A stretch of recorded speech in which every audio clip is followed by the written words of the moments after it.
नमस्कार दोस्तों, स्वागत है लाइट ऑफ जीएस पर। आज हम लेकर आए हैं एडिटोरिया बीपीएससी सेट प्रैक्टिस वॉल्यूम 2 के महत्वपूर्ण सेट प्रैक्टिस। इसमें 72 बीपीएससी के लिए महत्वपूर्ण प्रश्न, सही उत्तर, विस्तृत चर्चा होगी। वीडियो के अंत तक जरूर देखें और अपनी तैयारी को मजबूत बनाएं। तो चलिए देखते हैं, और साथ ही मेरे वीडियो को लाइक कीजिए, शेयर कीजिए और चैनल को सब्सक्राइब नहीं किए हैं तो सब्सक्राइब कर लें। तो चलिए देखते हैं सेट प्रैक्टिस 3। प्रश्न है, ऋग्वेद में किस नदी को हिरयनी कहा गया है? ऋग्वेद में किस नदी को हिरयनी कहा गया है? इसका राइट आंसर होगा सिंधु नदी को कहा गया है।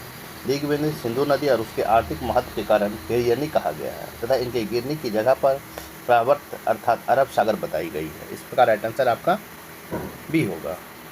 नेक्स्ट प्रश्न संख्या 2 है, त्रिपिटक बौद्ध धर्म पर विभाष शास्त्र नामक टीकाओं का संकलन किस बौद्ध संगति में किया गया था? त्रिपिटक बौद्ध ग्रंथ पर विभाष शास्त्र नामक टीकाओं का संकलन किस बौद्ध संगति में किया गया था? किस में किया गया था? आपको चतुर्थ बौद्ध संगति में किया गया था। इस प्रकार राइट आंसर आपका डी होगा। चतुर्थ बौद्ध संगति का आयोजन प्रथम शताब्दी लगभग 72 ईस्वी में कनिष्क के शासनकाल के दौरान कश्मीर के कुंडलवन में आयोजित किया गया था। इस प्रकार राइट आंसर आपका डी होगा।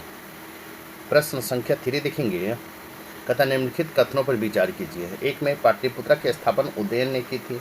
2 में 6ठी शताब्दी ईसा पूर्व में सूरसेन महाजनपद आधुनिक प्रयागराज के आसपास के क्षेत्रों में फैला था। 3 में 6ठी शताब्दी ईसा पूर्व में कुल 16 महाजनपदों में से 10 महाजनपद आधुनिक उत्तर प्रदेश में स्थित थे। और 4 में है आपको प्रसिद्ध राजवैद्य जीवक बिम्बिसार के हर्यक वंश का राजवैद्य था। उपयुक्त में कुल कितने कथन सही हैं? पूछा गया कितने कथन सही हैं। इसमें होगा केवल 2 कथन आपका सही है। पाटलिपुत्र की स्थापना उदयन ने की थी। उन्होंने राजधानी को राजगिरी से पाटलिपुत्र स्थानांतरित किया था। 6ठी शताब्दी ईसा पूर्व में सूरसेन महाजनपद आधुनिक प्रयागराज के आसपास के क्षेत्रों के बजाय आधुनिक ब्रजमंडल के क्षेत्र में स्थित था। इसकी राजधानी मथुरा वत्स प्रयागराज के आसपास था। 6ठी शताब्दी ईसा पूर्व के अभिलेखों में कुल 16 महाजनपद का उल्लेख है, जिनमें 8 उत्तर प्रदेश में राज्य में स्थित है और 8 महाजनपद काशी, कुशल, वत्स, कुरु, मल, पंचाल, सूरसेन आदि हैं। जीवक बिम्बिसार के राजवैद्य था। इस प्रकार राइट आंसर आपका बी हो, केवल 2 होगा। नेक्स्ट प्रश्न संख्या 4 देखेंगे। 4 है, सूची 1 में मौर्यकालीन पदाधिकारी हैं और सूची 2 में विभाग हैं। आपको सूची 1 और सूची 2 को मिलान करना है। तो 1 में है पन्नाध्यक्ष, तो पन्ना अध्यक्ष का हो जाएगा आपको वाणिज्य विभाग का अध्यक्ष। बी में है अकाराध्यक्ष, का अकारा अध्यक्ष का हो गया आपका 4 हो जाएगा राजकीय खान विभाग का अध्यक्ष।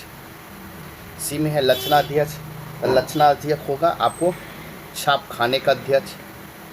और डी में है सीताध्यक्ष, तो सीताध्यक्ष होगा राजकीय कृषि विभाग का अध्यक्ष। तो इस प्रकार आप मिलाएंगे तो 1 का हो जाएगा आपको, मिलाएंगे तो 1 का 1 हो जाएगा आपको, बी का 4 हो जाएगा, सी का 3 होगा और डी का 2 होगा। इस प्रकार राइट आंसर आपका सी होगा। नेक्स्ट प्रश्न संख्या 5 देखेंगे। प्रश्न संख्या 5 है, मौर्य प्रशासन के अंतर्गत जिले के प्रभारी को क्या कहा जाता था? मौर्य प्रशासन के अंतर्गत जिले के प्रभारी को क्या कहा जाता था? इसका राइट आंसर होगा राजुक कहा जाता था। इस प्रकार राइट आंसर आपका बी होगा। राजुक इन्हें भूमि के माप करने और सीमाओं को निर्धारित करने और राजस्व एकत्र करने का कार्य सौंपा गया था। सम्राट अशोक के शिलालेख से पता चलता है कि इन्हें न्यायिक अधिकार भी प्राप्त थे। इस प्रकार राइट आंसर आपका ए होगा।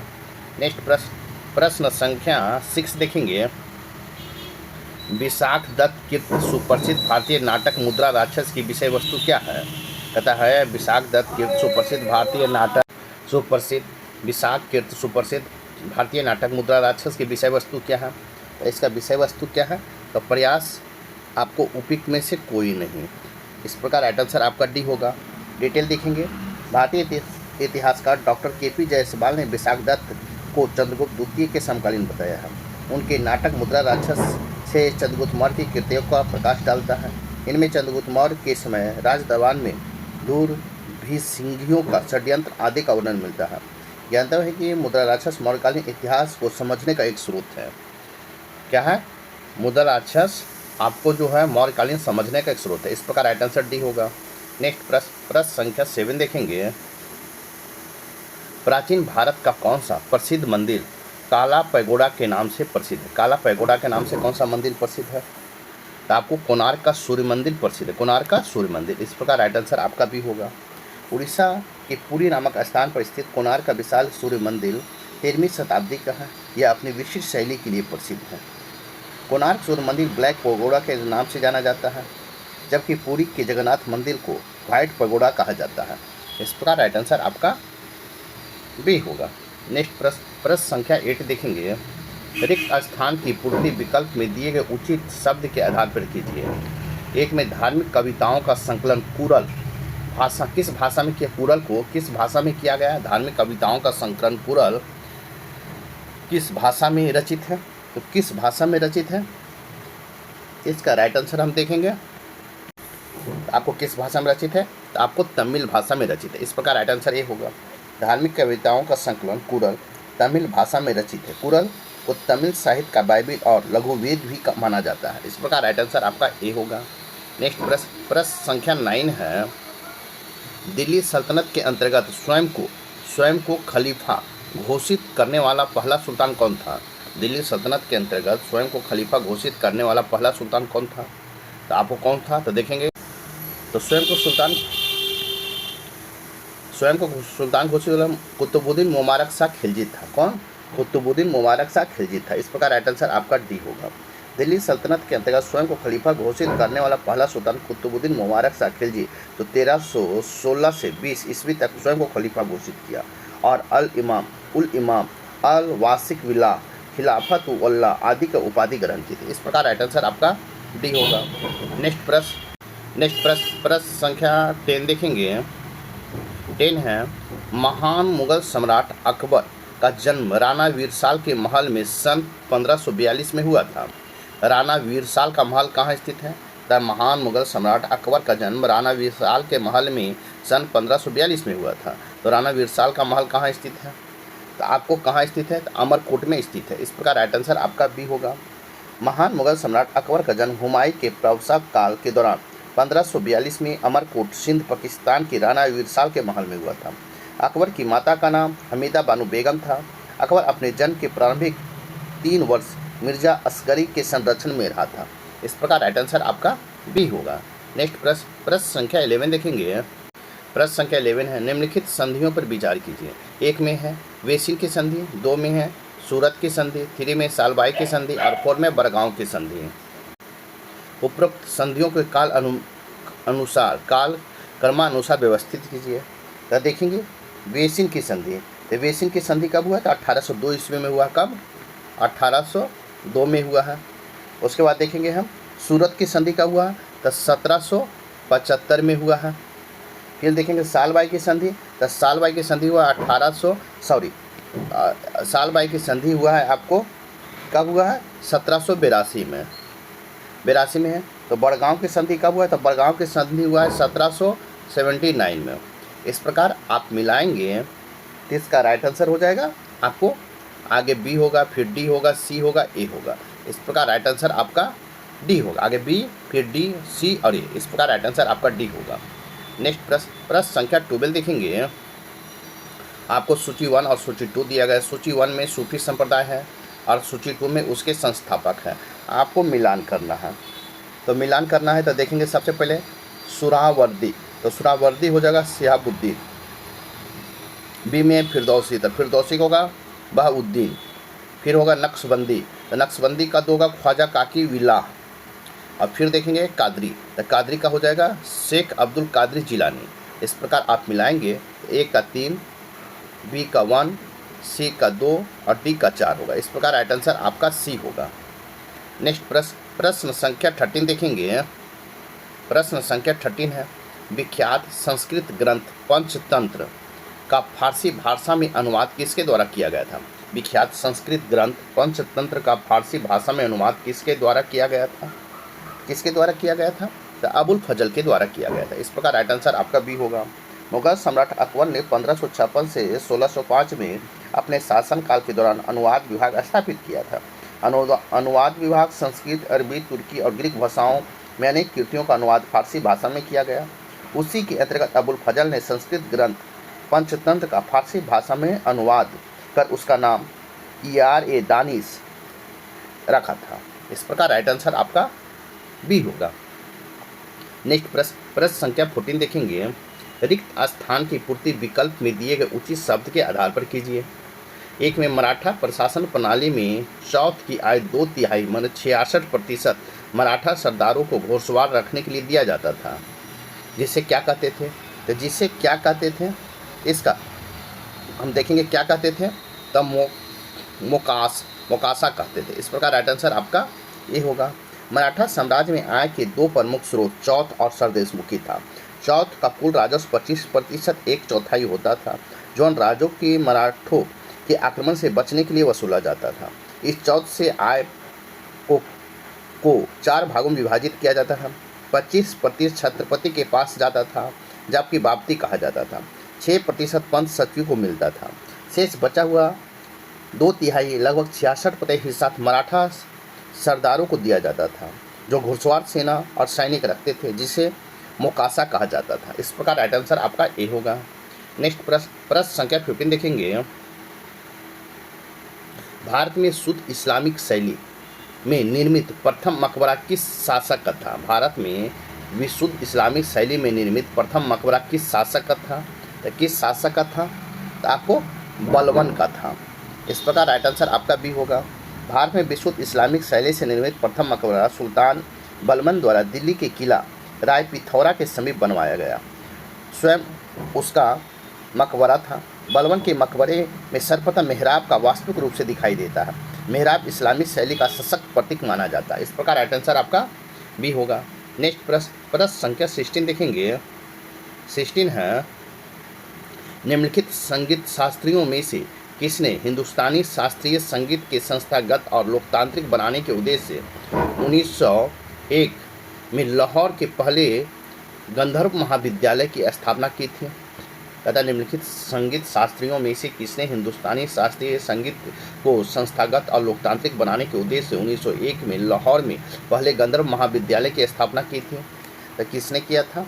तो आपको विष्णु दिवाकर पुलुस्कर ने किया था। इस प्रकार राइट आंसर आपका बी होगा। कहता है विष्णु दिवाकर पुलुस्कर ने 1901 में लाहौर में, जो पाकिस्तान में है, पहले गंधर्व महाविद्यालय की स्थापना किए थे। इस प्रकार राइट आंसर आपका बी होगा। नेक्स्ट प्रश्न संख्या 17 देखेंगे। प्रश्न संख्या 17 है, प्रांतीय द्वय शासन प्रणाली के अंतर्गत निम्नलिखित में से किस विषय को आरक्षित श्रेणी में रखा गया है? कहता है प्रांतीय द्वय शासन प्रणाली के अंतर्गत निम्नलिखित में किस विषय को आरक्षित श्रेणी में रखा गया है? तो किस विषय को रखा गया है? तो आपको सिंचाई विषय को रखा गया है। इस प्रकार राइट आंसर सी होगा। मॉन्टेग्यू के बयान अगस्त 1917 में निहित सरकारी नीति के अनुरूप सरकार ने जुलाई 1918 में अधिक संवैधानिक सुधारों की घोषणा की, जिसे मॉन्टेग्यू ट्रांसपोर्ट या मेटफोर्ड सुधारों के नाम से जाना जाता है। इन्हीं के आधार पर भारत सरकार अधिनियम 1919 पारित किया गया था। आपको मेटफोर्ड सुधारों का मुख्य विशेषता निम्नलिखित थी। आपको विशेषता निम्नलिखित थी, जिसमें सिंचाई आरक्षित श्रेणी में रखा गया था। आपको विषय 2 सूची में बांटा गया था, जिसमें आपको सिंचाई को जैसे विषय शामिल थे। इस प्रकार राइट आंसर आपका सी होगा। नेक्स्ट प्रश्न संख्या 18 देखेंगे। 1928 के नेहरू रिपोर्ट द्वारा अनुशासित 19 मौलिक अधिकारों में निम्नलिखित में किन्हें स्पष्ट रूप से शामिल किया गया था? 1 में महिलाओं के लिए समान अधिकार, 2 में संघ बनाने का अधिकार, 3 में अल्पसंख्यकों के लिए पृथक निर्वाचन मंडल का प्रावधान और 4 में सार्वभौमिक वैक्स मताधिकार। नीचे दिए गए उत्तर को कूट को सहायता से चुनना है। इसका राइट आंसर होगा बी, 1, 2 और 4। 1 और 2 और 4। इस प्रकार राइट आंसर आपका बी होगा। अगस्त 1928 में नेहरू रिपोर्ट भारत के भविष्य को संवैधानिक आपको ढांचे के लिए ऐतिहासिक प्रस्ताव है, जिसमें ब्रिटिश राष्ट्रमंडल के भीतर अधिराज्य का दर्जा डोमिनियन स्टेट की वकालत की गई थी। युवा नेताओं की आपत्तियों को मिलने के बावजूद कांग्रेस ने अंततः नेहरू रिपोर्ट की मंजूरी दी। आपको स्वशासित डोमिनियन का दर्जा डोमिनियन स्टेट, जिसे भारतीयों द्वारा सरकार के वांछित स्वरूप में देखा गया। 2 में पृथक निर्वाचन मंडल की अस्वीकृति, जो अब तक का संवैधानिक सुधारों का आधार है। 3 में भाषाई आधार पर प्रांतों का गठन। 3 में 19 मौलिक अधिकार, जिसमें महिलाओं के लिए समान अधिकार, स्वयं संघ बनाने का अधिकार, वैक्स मताधिकार शामिल थे। इस प्रकार राइट आंसर आपका बी होगा। नेक्स्ट प्रश्न संख्या 19 देखेंगे। नेक्स्ट प्रश्न संख्या 19 देखेंगे। सुभाष चंद्र बोस की यात्रा की निम्नलिखित घटनाओं का सही कर्मानुक्रम में व्यवस्थित कीजिए। तथा सुभाष चंद्र बोस की यात्रा के निम्नलिखित घटनाओं को सही काल अनुक्रम में व्यवस्थित कीजिए। एक में है आपको सिंगापुर में स्वतंत्र भारत की अंतरिम सरकार का गठन किया। 2 में है अंडमान निकोबार द्वीपों का नाम बदलकर शहीद द्वीप और स्वराज द्वीप रखा गया। 3 में है आज़ाद हिंद रेडियो से महात्मा गांधी को राष्ट्रपिता कहकर संबोधित किया। कर्म के अनुसार चुने, तो कर्म के अनुसार चुनेंगे तो सबसे पहले हम देखेंगे क्या इसका होगा 1, 2 और 3 होगा। इस प्रकार राइट आंसर ए होगा।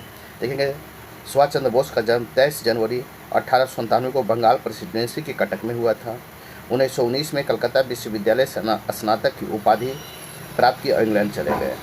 1920 में ICS की परीक्षा उत्तीर्ण कर चौथे स्थान प्राप्त किया। 21 अक्टूबर 1943 को सिंगापुर में स्वतंत्र भारत के लिए एक अंतरिम सरकार का गठन किया। 6 नवंबर 1943 को जापानी सेना ने अंडमान और निकोबार द्वीप समूह INSA को सौंप दिया। इन द्वीपों का नाम बदलकर क्रमशः शहीद द्वीप और स्वराज द्वीप 30 दिसंबर 1943 को रखा गया। 6 जुलाई 1944 को सुभाष चंद्र ने आज़ाद हिंद रेडियो से महात्मा गांधी को राष्ट्रपिता कहकर संबोधित किया था। इस प्रकार राइट आंसर आपका ए होगा। नेक्स्ट प्रश्न संख्या 20 देखेंगे। 20 है ईस्ट इंडिया कंपनी के व्यापार के संदर्भ में गौमास्ता कौन था? गौमास्ता कौन था? आपके ऑप्शन देखेंगे। इसका राइट आंसर होगा बुनकरों को देख रेख के लिए नियुक्त एक वेतनभोगी नौकर था। कहता है बुनकरों की देखरेख के लिए नियुक्त एक वेतनभोगी नौकर था। कंपनी कपड़े के व्यापार से जुड़े मौजूदा व्यापारियों और दलालों को खत्म करने और बुनकरों को अधिक सीधा नियंत्रण स्थापित करने की कोशिश की। उसने बुनकरों को निगरानी करने और आपूर्ति इकट्ठा करने की और कपड़े की गुणवत्ता की जांच करने के लिए गौमस्ता नामक एक वेतनभोगी कर्मचारी नियुक्त किया था। इस प्रकार राइट आंसर आपका बी होगा। नेक्स्ट प्रश्न संख्या 21 देखेंगे।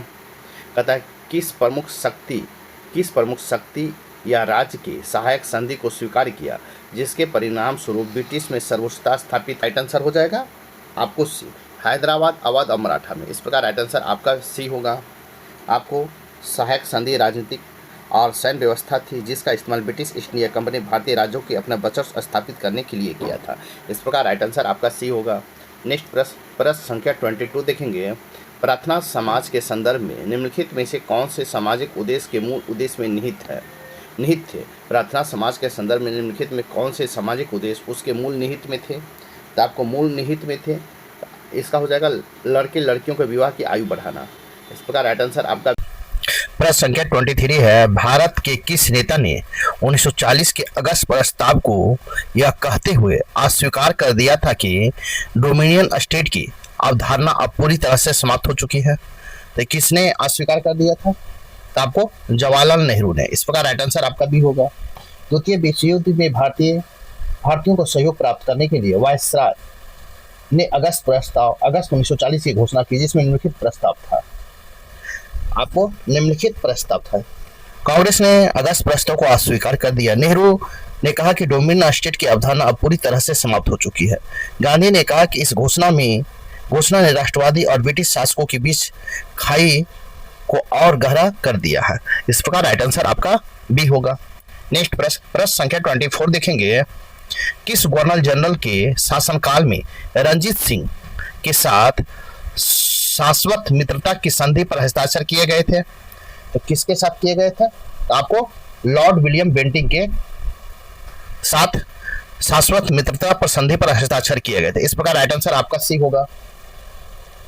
आपको अक्टूबर 1931 को रोपर में रंजीत सिंह के साथ हमेशा की दोस्ती की संधि किया गया था। इस प्रकार राइट आंसर आपका सी होगा। नेक्स्ट प्रश्न संख्या 25 देखेंगे। तेभागा आंदोलन के संबंध में निम्नलिखित में से कौन सा कथन असत्य है? कहता तेभागा आंदोलन के संबंध में कौन सा कथन असत्य है? आपको असत्य पूछा गया है। तो राजवंशी जो उच्च जाति के जमींदारों का एक समूह था ने किसानों के विरुद्ध इस आंदोलन का नेतृत्व किया था, यह आपका असत्य है। इस प्रकार राइट आंसर आपका डी होगा। आपको राइट आंसर डी होगा। इस आंदोलन का मुख्य उद्देश्य बंगाल था। आंदोलन का मुख्य रूप से राजवंशी समुदाय के लोगों के बीच केंद्रित था जो जनजातीय मूल की एक निचली जाति थी। इस आंदोलन में मुसलमानों ने भी बड़ी संख्या में हिस्सा लिए थे। इस प्रकार राइट आंसर आपका डी होगा। नेक्स्ट प्रश्न संख्या 26 देखेंगे। लॉर्ड डलहौजी की प्रसिद्ध टिप्पणी एक चेरी जो एक दिन हमारे मुंह में आ गिरेगी एक चेरी जो एक दिन हमारे मुंह में आ गिरेगी निम्नलिखित में से किस रियासत का वर्णन करने के लिए इस्तेमाल की गई थी? किस रियासत के वर्णन करने के लिए इस्तेमाल की गई थी? तो आपको राइट आंसर होगा अवध को रियासत का वर्णन करने के लिए इस्तेमाल किया गया था। इस प्रकार राइट आंसर ए होगा। 1951 में गवर्नर जनरल लॉर्ड डलहौजी ने अवध के राज्य को एक ऐसी चेरी बताया जो एक दिन हमारे मुंह में आ गिरेगी। 5 वर्ष बाद 1856 को इस राज्य की औपचारिक रूप से ब्रिटिश साम्राज्य में मिला लिया गया। इस प्रकार राइट आंसर आपका ए होगा। नेक्स्ट प्रश्न संख्या 27 देखेंगे। जनजातीय विद्रोह और उनसे जुड़े नेताओं को निम्नलिखित युग्मों पर विचार कीजिए। एक में आदिवासी विद्रोह, दो में है संबंधित नेता। तो आपको मिलान करना है। तो कहता है कि तामर विद्रोह भोलानाथ सहाय, दो में भूमिज विद्रोह गंगा नारायण सिंह, और थी में खोंड विद्रोह चित्तूर सिंह, और करचुरिया विद्रोह तलकम चंथो।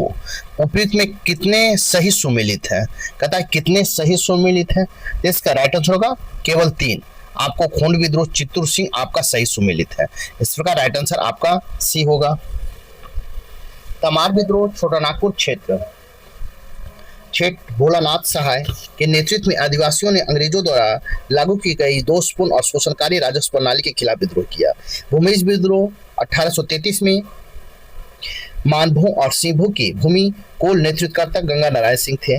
खोंड विद्रोह 1837 से 1856 में तमिलनाडु से बंगाल तक फैले पहाड़ी इलाके चक बिसोई का प्रमुख नेता थे। कुर्चिया विद्रोह, तो कुर्चिया विद्रोह का हो जाएगा तलकक्कल चंथू रामानाबी वायनाड ने कुरुचिया जनजातियों ने अंग्रेजों के दमन के खिलाफ छापामार युद्ध किया था। रामोसी विद्रोह 1822-29, 1839-41 में पश्चिमी घाट चित्तूर सिंह के प्रमुख नेता थे। इस प्रकार राइट आंसर आपका सी होगा। नेक्स्ट प्रश्न संख्या 28 देखेंगे। कहता है शाह महल के नेतृत्व में विद्रोहियों द्वारा संबंधित प्रचार और आपूर्ति लाइनों के संबंध में निम्नलिखित में से कौन सा कथन सही है? एक में है उन्होंने ब्रिटिश मुख्यालय और दिल्ली के बीच सभी अधिकारियों संचार को व्यवस्थित रूप से काट दिया और रोक दिया। दो में है उन्हें मेरठ में डटे विद्रोहियों को समर्थन देने के लिए स्थानीय खाद्य सामग्री आपूर्ति सामग्री को सक्रिय रूप से मोड़ दिया। दो में उनके सैनिकों ने सार्वजनिक सड़कों और नदी पुलों की निशाना बनाया क्योंकि वे विदेशी सामान को स्पष्ट प्रतीक मानते थे। उपयुक्त में कूट के उपयोग कर सही उत्तर को चुनना है। इसका राइट आंसर हो जाएगा आपको केवल 3।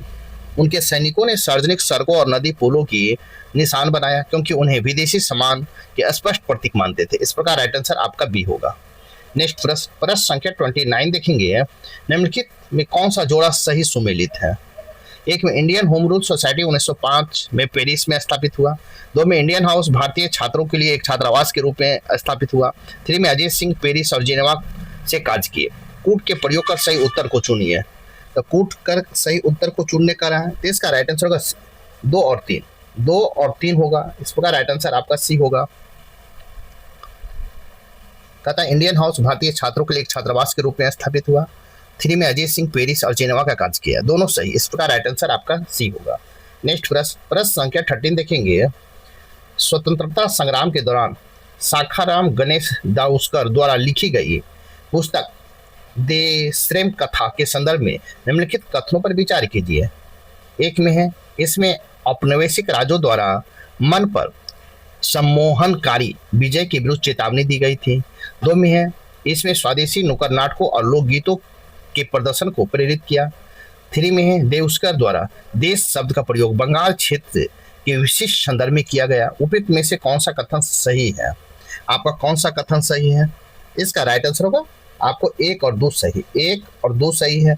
इस प्रकार राइट आंसर आपका ए होगा। आपको इस प्रकार राइट आंसर ए होगा। नेक्स्ट प्रश्न संख्या 31 देखेंगे। निम्नलिखित कथनों पर विचार कीजिए। एक में इलेक्ट्रॉन कैथोड किरण का एक घटक है। 2 में इलेक्ट्रॉन विद्युत क्षेत्र द्वारा विक्षेपित नहीं होता है। 3 में इलेक्ट्रॉन चुंबकीय क्षेत्र द्वारा विक्षेपित होता है। उपयुक्त में से कथन इलेक्ट्रॉन गुणधर्म नहीं है। कहता है गुणधर्म नहीं है। इसका राइट आंसर हो जाएगा आपको केवल 2। इलेक्ट्रॉन विद्युत क्षेत्र विक्षेपित नहीं होता। इस प्रकार राइट आंसर आपका बी होगा।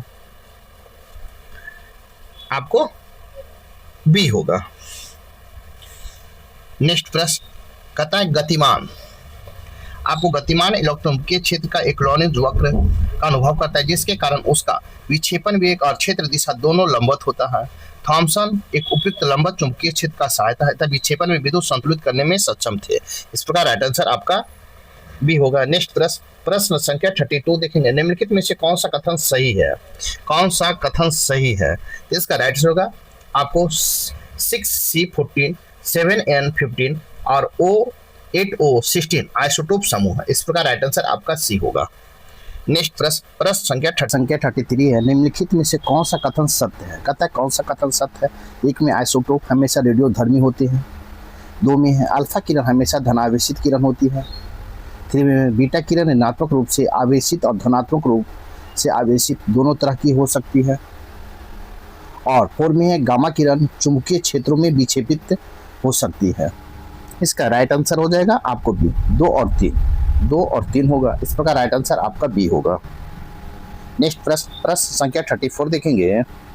34 है जब सोडियम और क्लोरीन आपस में अभिक्रिया करते हैं तो सोडियम क्लोराइड बनाता है। इस संदर्भ में निम्नलिखित कथनों पर विचार करें।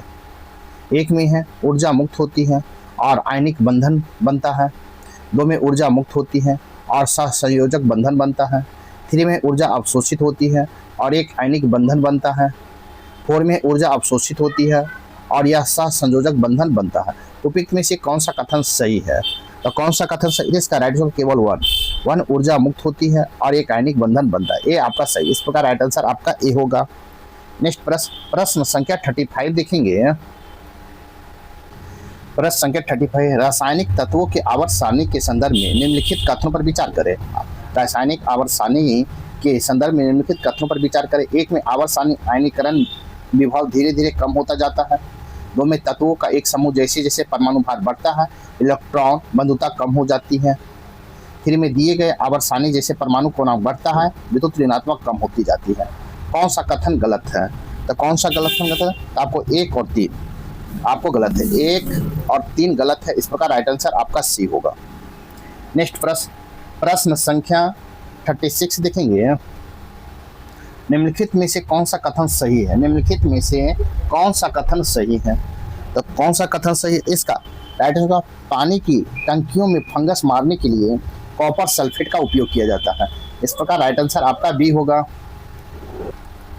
इस पानी की टिक्कियां फफूंद शैवाल मच्छर लार्वा को नष्ट करने के लिए मिलाया जाता है। कॉपर सल्फेट का उपयोग जल भंडारों और अन्य जल आपूर्ति भंडारों में विषाक्तता दुर्गंध शैवाल फसफूट के उपचार के शैवाल नाशक के रूप में किया जाता है। इस प्रकार राइट आंसर आपका बी होगा। नेक्स्ट प्रश्न संख्या 37 देखेंगे। प्रश्न संख्या 30 है। निम्नलिखित में से कौन सा बेंजीन के लिए सत्य है? बेंजीन के लिए सत्य है। तो आपको बेंजीन के लिए सत्य है।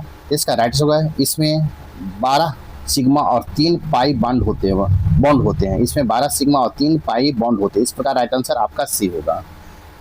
आपको सी होगा। सिग्मा 12 सिग्मा पाई बॉन्ड और विस्थापित कृत पाई तंत्र में 3 पाई बंध शामिल होते हैं। वलय के ऊपर नीचे एक एक बंध होते हैं, इसलिए बेंजीन के 12 सिग्मा और 3 पाई बंध होते हैं। बेंजीन में कुल 12 सिग्मा और 3 पाई बंध होते हैं, जिसमें कुल 7 संयोजक बंधों की संख्या 15 हो जाती है। इस प्रकार राइट आंसर आपका सी होगा। नेक्स्ट प्रश्न संख्या 38 देखेंगे। कहता निम्नलिखित में कार्बनिक यौगिक को उसके गलनांक के घटते क्रम में व्यवस्थित करिए। कहता है कार्बनिक यौगिक के उनके गलनांक के घटते क्रम में व्यवस्थित करना है।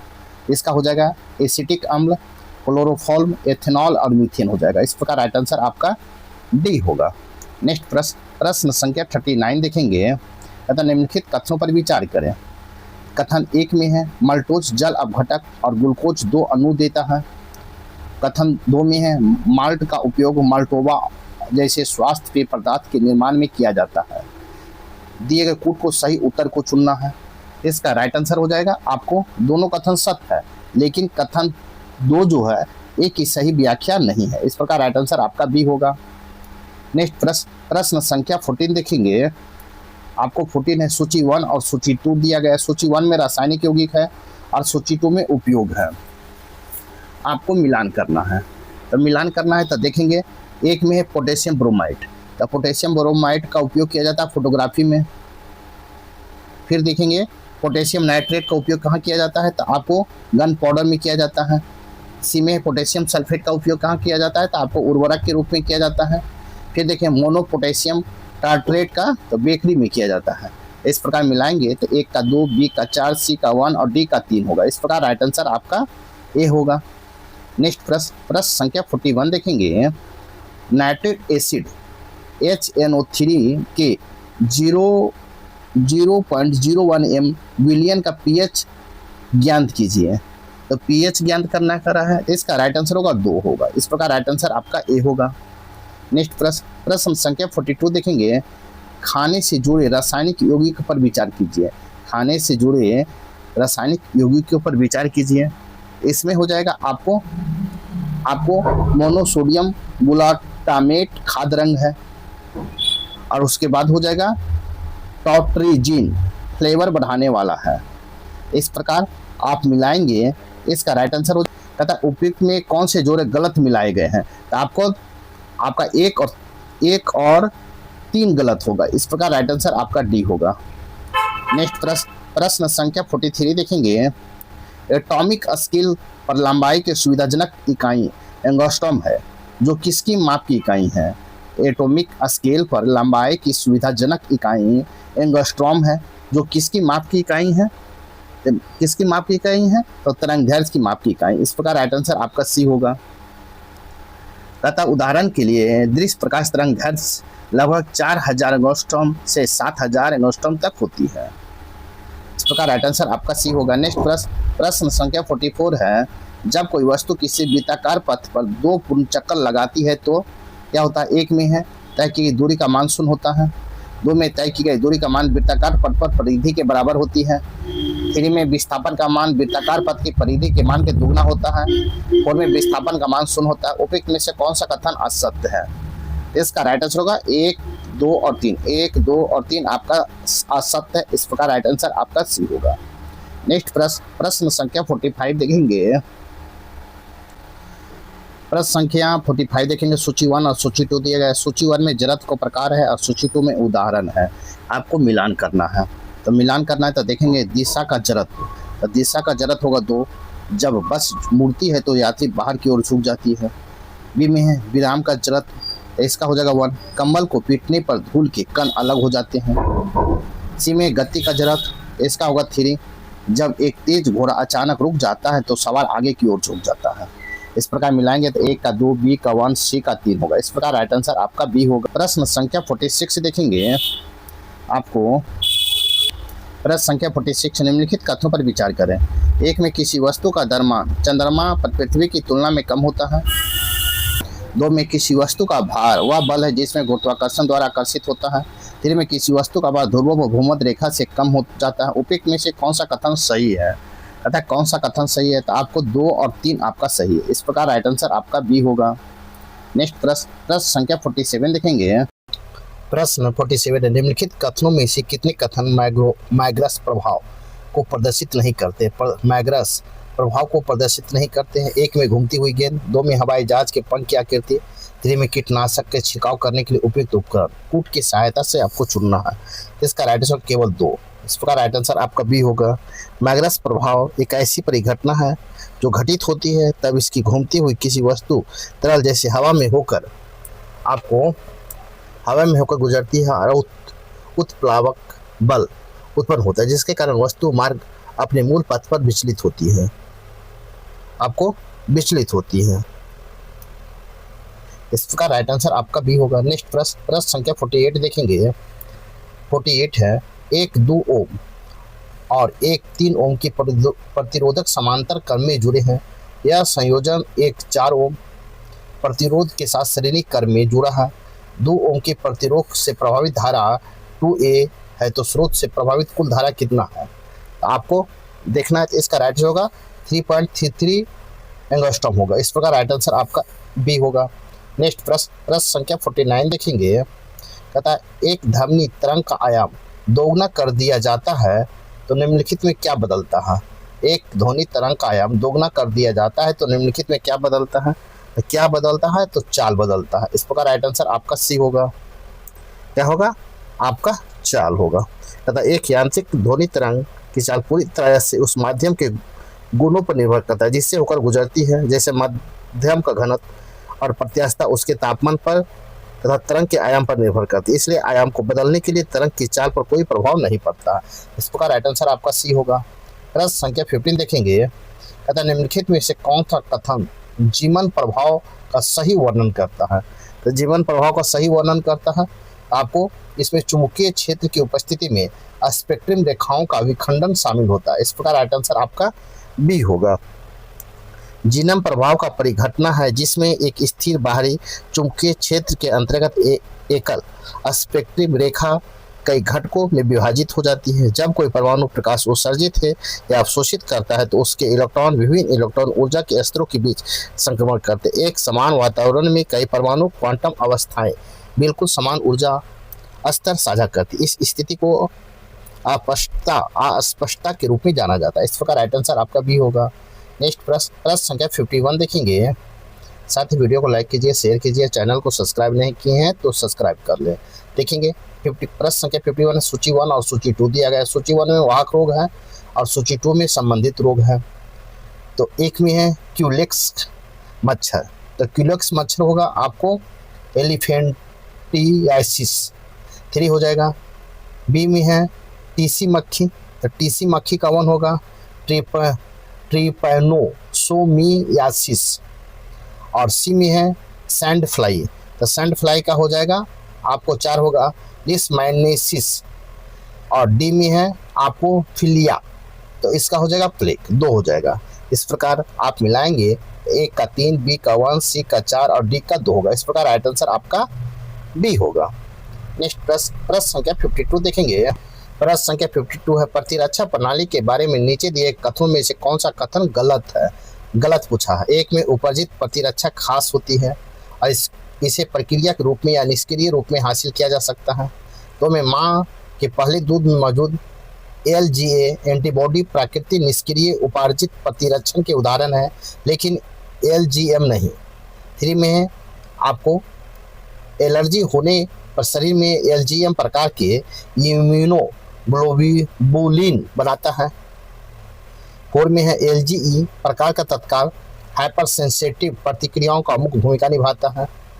पुट के सहायता से चुनना है, तो इसका राइट आंसर होगा केवल 3 आपका एलर्जी होने पर शरीर में LGM प्रकार का इम्यूनोग्लोबुलिन बनाता है। इस प्रकार राइट आंसर आपका बी होगा। नेक्स्ट प्रश्न संख्या 53 देखेंगे। 53 निम्नलिखित को जोड़ा पर विचार करें। आनुवांशिक विकार है और कारण है। आपको उपयुक्त में कितने युग्म सही सुमेलित पूछा गया है। इसका आपको डाउन सिंड्रोम गुणसूत्र 21 के अतिरिक्त प्रति होता है।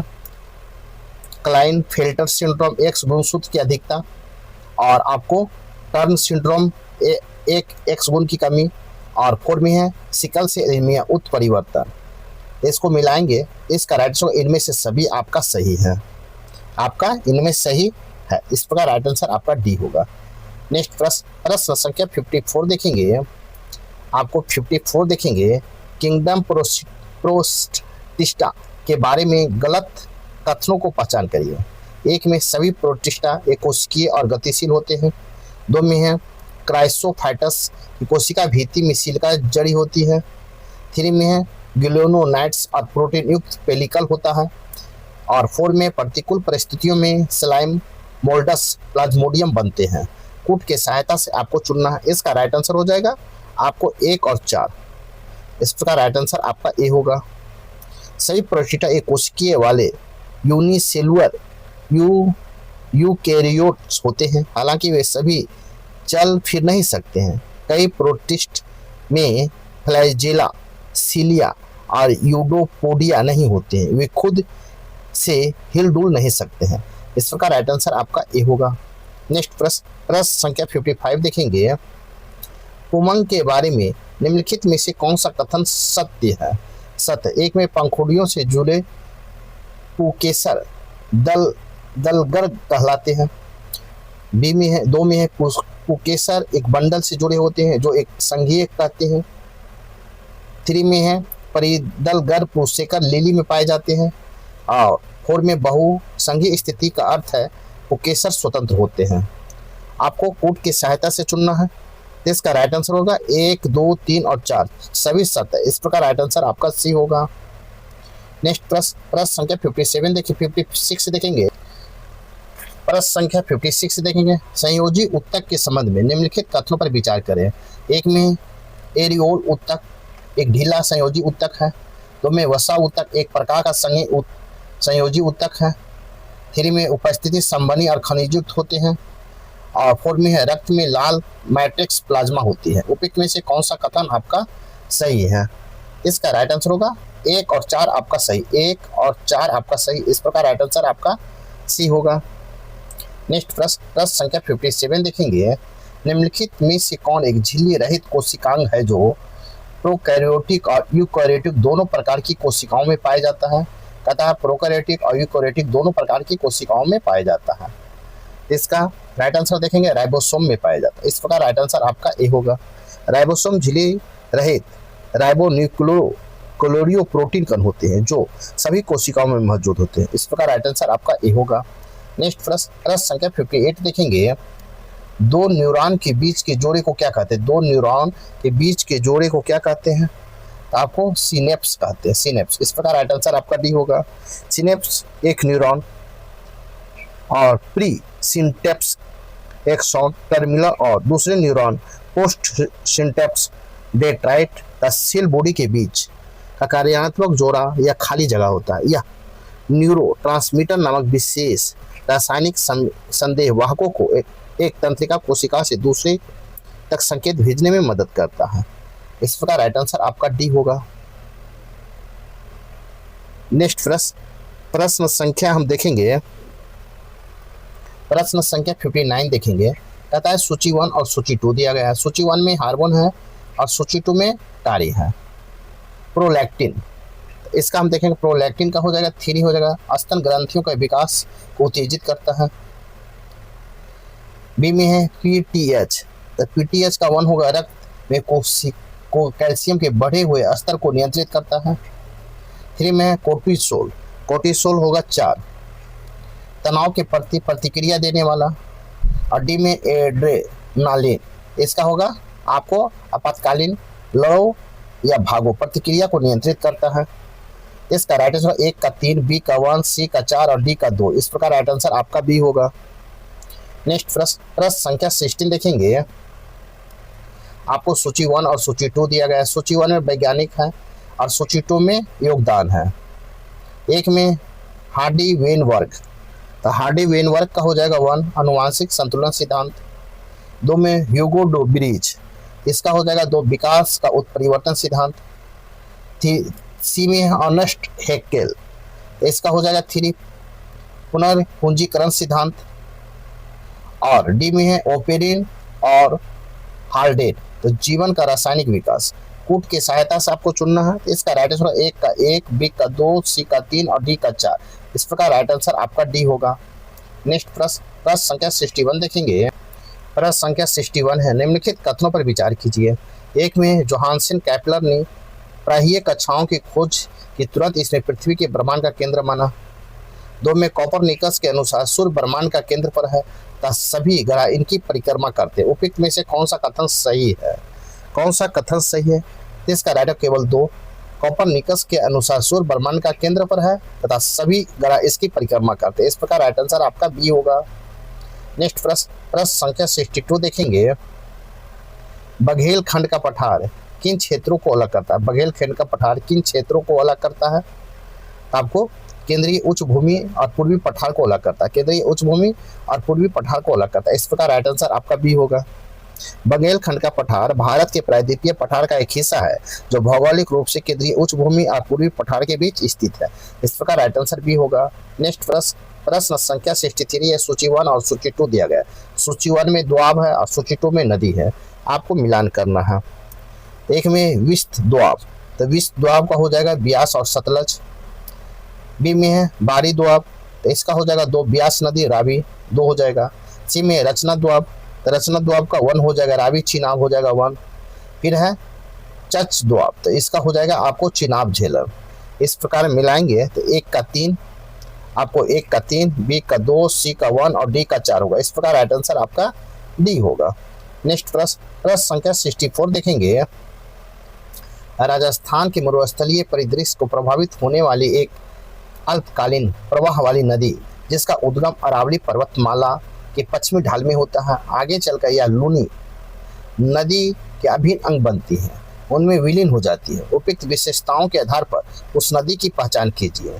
कहता है विशेषताओं के आधार पर नदी को पहचान करना है। इसका राइट आंसर होगा जवाई नदी। इस प्रकार राइट आंसर आपका ए होगा। जवाई नदी का उद्गम अरावली पर्वतमाला के पश्चिम ढालों से होता है। यह राजस्थान के अर्ध शुष्क एवं शुष्क क्षेत्रपाली जलौल से प्रभावित होती है, अतः लूनी नदी के सहायक रूप में उसमें मिल जाती है। इसका प्रभाव मुख्य वर्षा पर निर्भर है, किंतु जवाई बांध के कारण आंशिक रूप से नियंत्रित रहता है। इस प्रकार राइट आंसर आपका ए होगा। नेक्स्ट प्रश्न संख्या 65 देखेंगे। हिंद महासागर के डायपोल का मुख्य आधार क्या है? डायपोल का मुख्य आधार क्या है? आपको समुद्री सतह तापमान का अंतर, समुद्री सतह तापमान का अंतर है। इस प्रकार राइट आंसर आपका सी होगा। आपका सकारात्मक हिंद महासागरीय डायपोल की स्थिति में उष्णकटिबंधीय पश्चिमी हिंद महासागर अरब सागर का तापमान पूर्वी हिंद महासागर के समान तापमान से अधिक होता है। सकारात्मक हिंद महासागरीय डायपोल भारतीय मानसून के लिए अनुकूल उपस्थिति का निर्माण करते हैं। इस प्रकार राइट आंसर सी होगा। प्रश्न संख्या 66 है। लवणीय मृदा के संबंध में निम्नलिखित कथनों पर विचार करें। एक है लवणीय मृदा का विकास शुष्क एवं अर्धशुष्क जलवायु तथा जलक्रांता क्षेत्र में होता है। 2 में लवणीय मृदा में सोडियम, पोटेशियम और मैग्नीशियम का अनुपात अधिक है। 3 में लवणीय मृदा का अधिकतर प्रसार पश्चिमी गुजरात, पूर्वी तट, डेल्टाओं और सुंदरवन क्षेत्रों में पाया जाता है। उपयुक्त में से कौन सा कथन आपका सही है? इसका राइट आंसर होगा 1, 2 और 3। 1, 2 और 3 आपका सही है। इस प्रकार राइट आंसर आपका डी होगा। नेक्स्ट प्रश्न संख्या 67 देखेंगे। प्रश्न संख्या 67 निम्नलिखित में से कौन सा कथन बृहद क्षरण के संदर्भ में सही नहीं है? बृहद क्षरण के संदर्भ में सही नहीं है। तो आपको इसमें भौतिक एवं रासायनिक परिवर्तन नहीं होता। इस प्रकार राइट आंसर आपका सी होगा। बृहद क्षरण में लोग गुरुत्वाकर्षण के सीधे प्रभाव में चट्टान और मिट्टी के ढलान की ओर खिसकना या नीचे की ओर गति करना, बृहद क्षरण की प्रक्रिया भौतिक और रासायनिक परिवर्तन होता है। आपको गुरुत्वीय गणनात्मक प्रक्रिया अपरदन के कारण इनमें आवश्यक नहीं है। इस प्रकार राइट आंसर आपका सी होगा। नेक्स्ट प्रश्न संख्या 68 देखेंगे। कहता है दुलहस्ती परियोजना भारत के कौन से राज्य तथा किस नदी पर स्थित? दुलहस्ती परियोजना भारत के किस राज्य और किस नदी पर स्थित है? इसका राइट आंसर देखेंगे। आपको जम्मू कश्मीर चिनाब नदी पर स्थित है। इस प्रकार राइट आंसर आपका सी होगा। नेक्स्ट प्रश्न संख्या 69 देखेंगे। निम्नलिखित में कौन सा सही सुमेलित नहीं है? झील है और अवस्थिति है। इसको देखेंगे कौन नहीं है। इसका राइट आंसर हो जाएगा आपको विक्टोरिया, युगांडा, सोमालिया और जिम्बाब्वे, क्योंकि विक्टोरिया जो आपको युगांडा, केनिया और तंजानिया में है। इस प्रकार नहीं पूछा है तो राइट आंसर आपका बी होगा। युगांडा, केनिया और तंजानिया के में अवस्थित है, ना कि युगांडा, सोमालिया और जिम्बाब्वे, इसलिए आपका बी गलत होगा। नेक्स्ट प्रश्न संख्या 17 देखेंगे। सूची 1 और सूची 2 दिया गया है। सूची 1 में द्वीप है और सूची 2 में अवस्थिति है, तो आपको मिलान करना है। तो देखेंगे क्यूबा का 2 हो जाएगा, कैरिबियन सागर है। बी में ग्रीनलैंड, तो 1 हो जाएगा आर्कटिक सागर। सी में न्यू गिनी, तो इसका हो जाएगा पश्चिमी प्रशांत महासागर। और डी में बोर्निया, तो हो जाएगा हिंद महासागर। इस प्रकार मिलाएंगे तो 1 का 2, बी का 1, सी का 4 और डी का 3 होगा। इस प्रकार राइट आंसर आपका बी होगा। नेक्स्ट प्रश्न संख्या 71 देखेंगे। प्रश्न संख्या 71 है। अनुच्छेद 368 के अंतर्गत संविधान में संशोधन के संबंध में निम्नलिखित कथनों पर विचार कीजिए। 1 में यदि संवैधानिक संशोधन विधेयक देश में संघीय संरचना को प्रभावित करता है तो किसी राज्य में विधान सभा में प्रस्तुत किया जा सकता है। 2 में राज्य विधानसभा के लिए वैधानिक रूप से यह अनिवार्य है कि इस संघीय संशोधन विधेयक को प्राप्त होने के 6 माह के भीतर उसका अनुसमर्थन करे। उपयुक्त में से कौन सा कथन सही है? कहता है कौन सा कथन सही है? ना तो 1 और ना ही 2 सही है। अनुच्छेद 368 के तहत संवैधानिक संशोधन विधेयक केवल संसद के किसी भी सदन में पेश किया जा सकता है। इसे किसी राज्य विधानमंडल में शुरू नहीं किया जा सकता है। यह नियम पूरी तरह से लागू होता है, भले ही प्रस्तावित संशोधन देश की संघीय संरचना को सीधे तौर पर प्रभावित करता हो। इस प्रकार राइट आंसर आपका डी होगा। नेक्स्ट प्रश्न संख्या 72 देखेंगे। तथा निम्नलिखित में से कौन सा कथन केंद्रीय अन्वेषण ब्यूरो सीबीआई के विधिक आधार का सटीक वर्णन करता है? तो विधिक आधार का सटीक वर्णन करता है तो आपको यह एक गैर संवैधानिक निकाय है जो अपनी जांच शक्तियां दिल्ली विशेष पुलिस स्थापना DSPE के अधिनियम 1946 से प्राप्त करता है। इस प्रकार राइट आंसर आपका सी होगा। केंद्रीय जांच ब्यूरो सीबीआई ना तो कोई संवैधानिक संस्था और ना ही कोई वैधानिक संस्था, इसे संसद के किसी विशेष अधिनियम द्वारा नहीं बनाया गया था। इसके बजाय इसकी स्थापना 1963 में गृह मंत्रालय, जिसे बाद में कार्मिक मंत्रालय को हस्तांतरित कर दिया गया, पारित कर एक कार्यकारी प्रस्ताव के माध्यम से की गई थी। इस प्रकार राइट आंसर आपका सी होगा।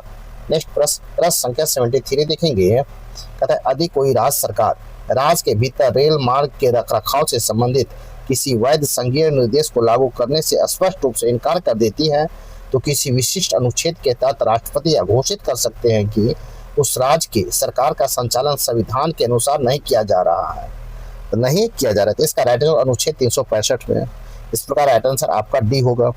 संघ के निर्देश का पालन न करना अनुच्छेद 365। अनुच्छेद 365 का वह संघीय निर्देशों का सर्वोच्चता सुनिश्चित करने के लिए एक सख्त अनुपालन तंत्र का कार्य करना है, जबकि राष्ट्रपति शासन का आधार अनुच्छेद 365 स्वयं आपातकाल लागू नहीं करता, बल्कि यह कानूनी औचित्य आधार पर रूप में कार्य करता है। जब राष्ट्रपति यह घोषणा कर दे कि अनुच्छेद 365 के तहत किसी राज्य का शासन संविधान के अनुसार नहीं चलाया जा सकता, तो यह अनुच्छेद 356 के तहत राष्ट्रपति को वास्तविक अधिशेषण का मार्ग प्रस्तुत करता है।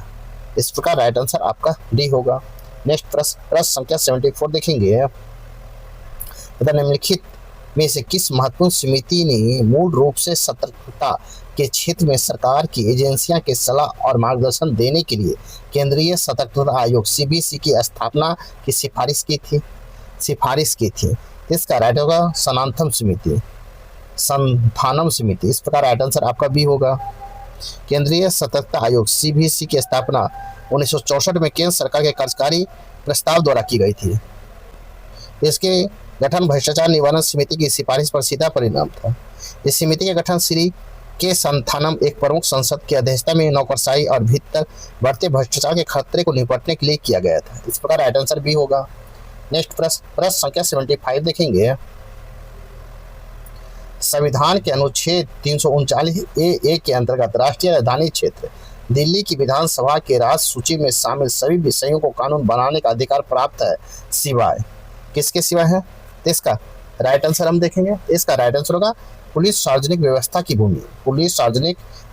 भूमि की विधि। इस प्रकार राइट आंसर आपका बी होगा। आपको बी होगा। विधायक शक्तियां आप दिल्ली की विधानसभा को राज्य सूची संबंधित सूची से सूचीबद्ध विषयों पर कानून बनाने का अधिकार, बशर्ते ऐसा कोई विषय केंद्र शासित प्रदेश में लागू होता हो तब। इस प्रकार राइट आंसर बी होगा। नेक्स्ट प्रश्न संख्या 76 देखेंगे।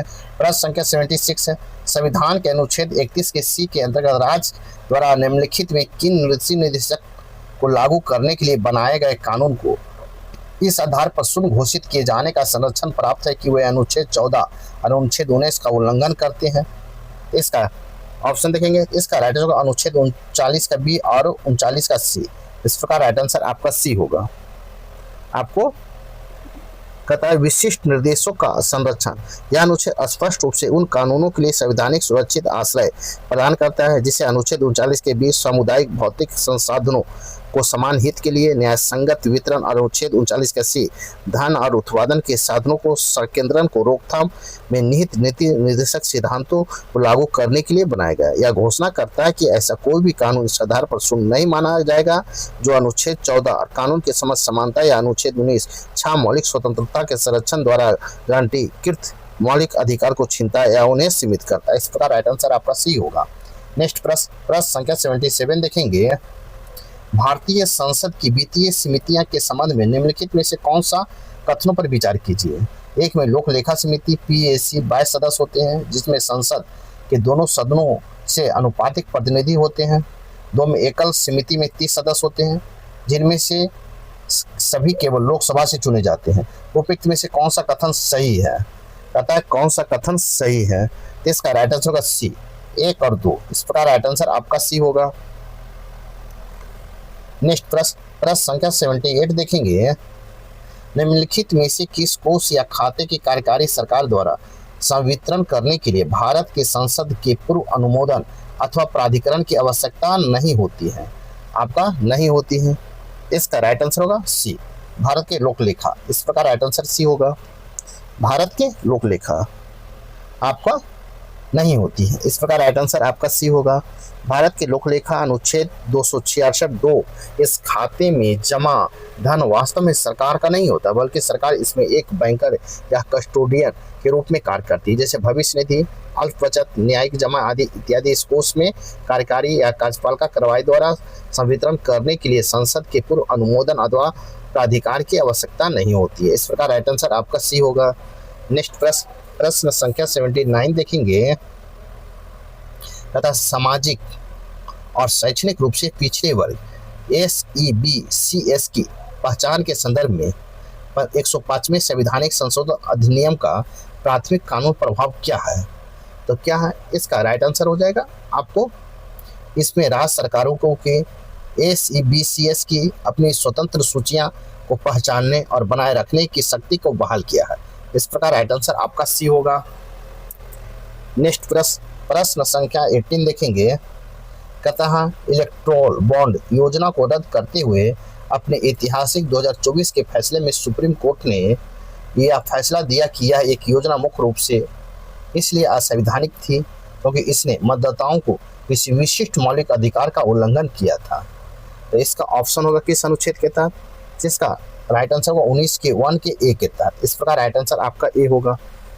आपको अनुच्छेद 19 के 1A का उल्लंघन सुप्रीम कोर्ट ने स्पष्ट रूप से कहा कि यह योजना असंवैधानिक थी क्योंकि यह मतदाताओं के मौलिक सूचना के अधिकार का उल्लंघन करती है।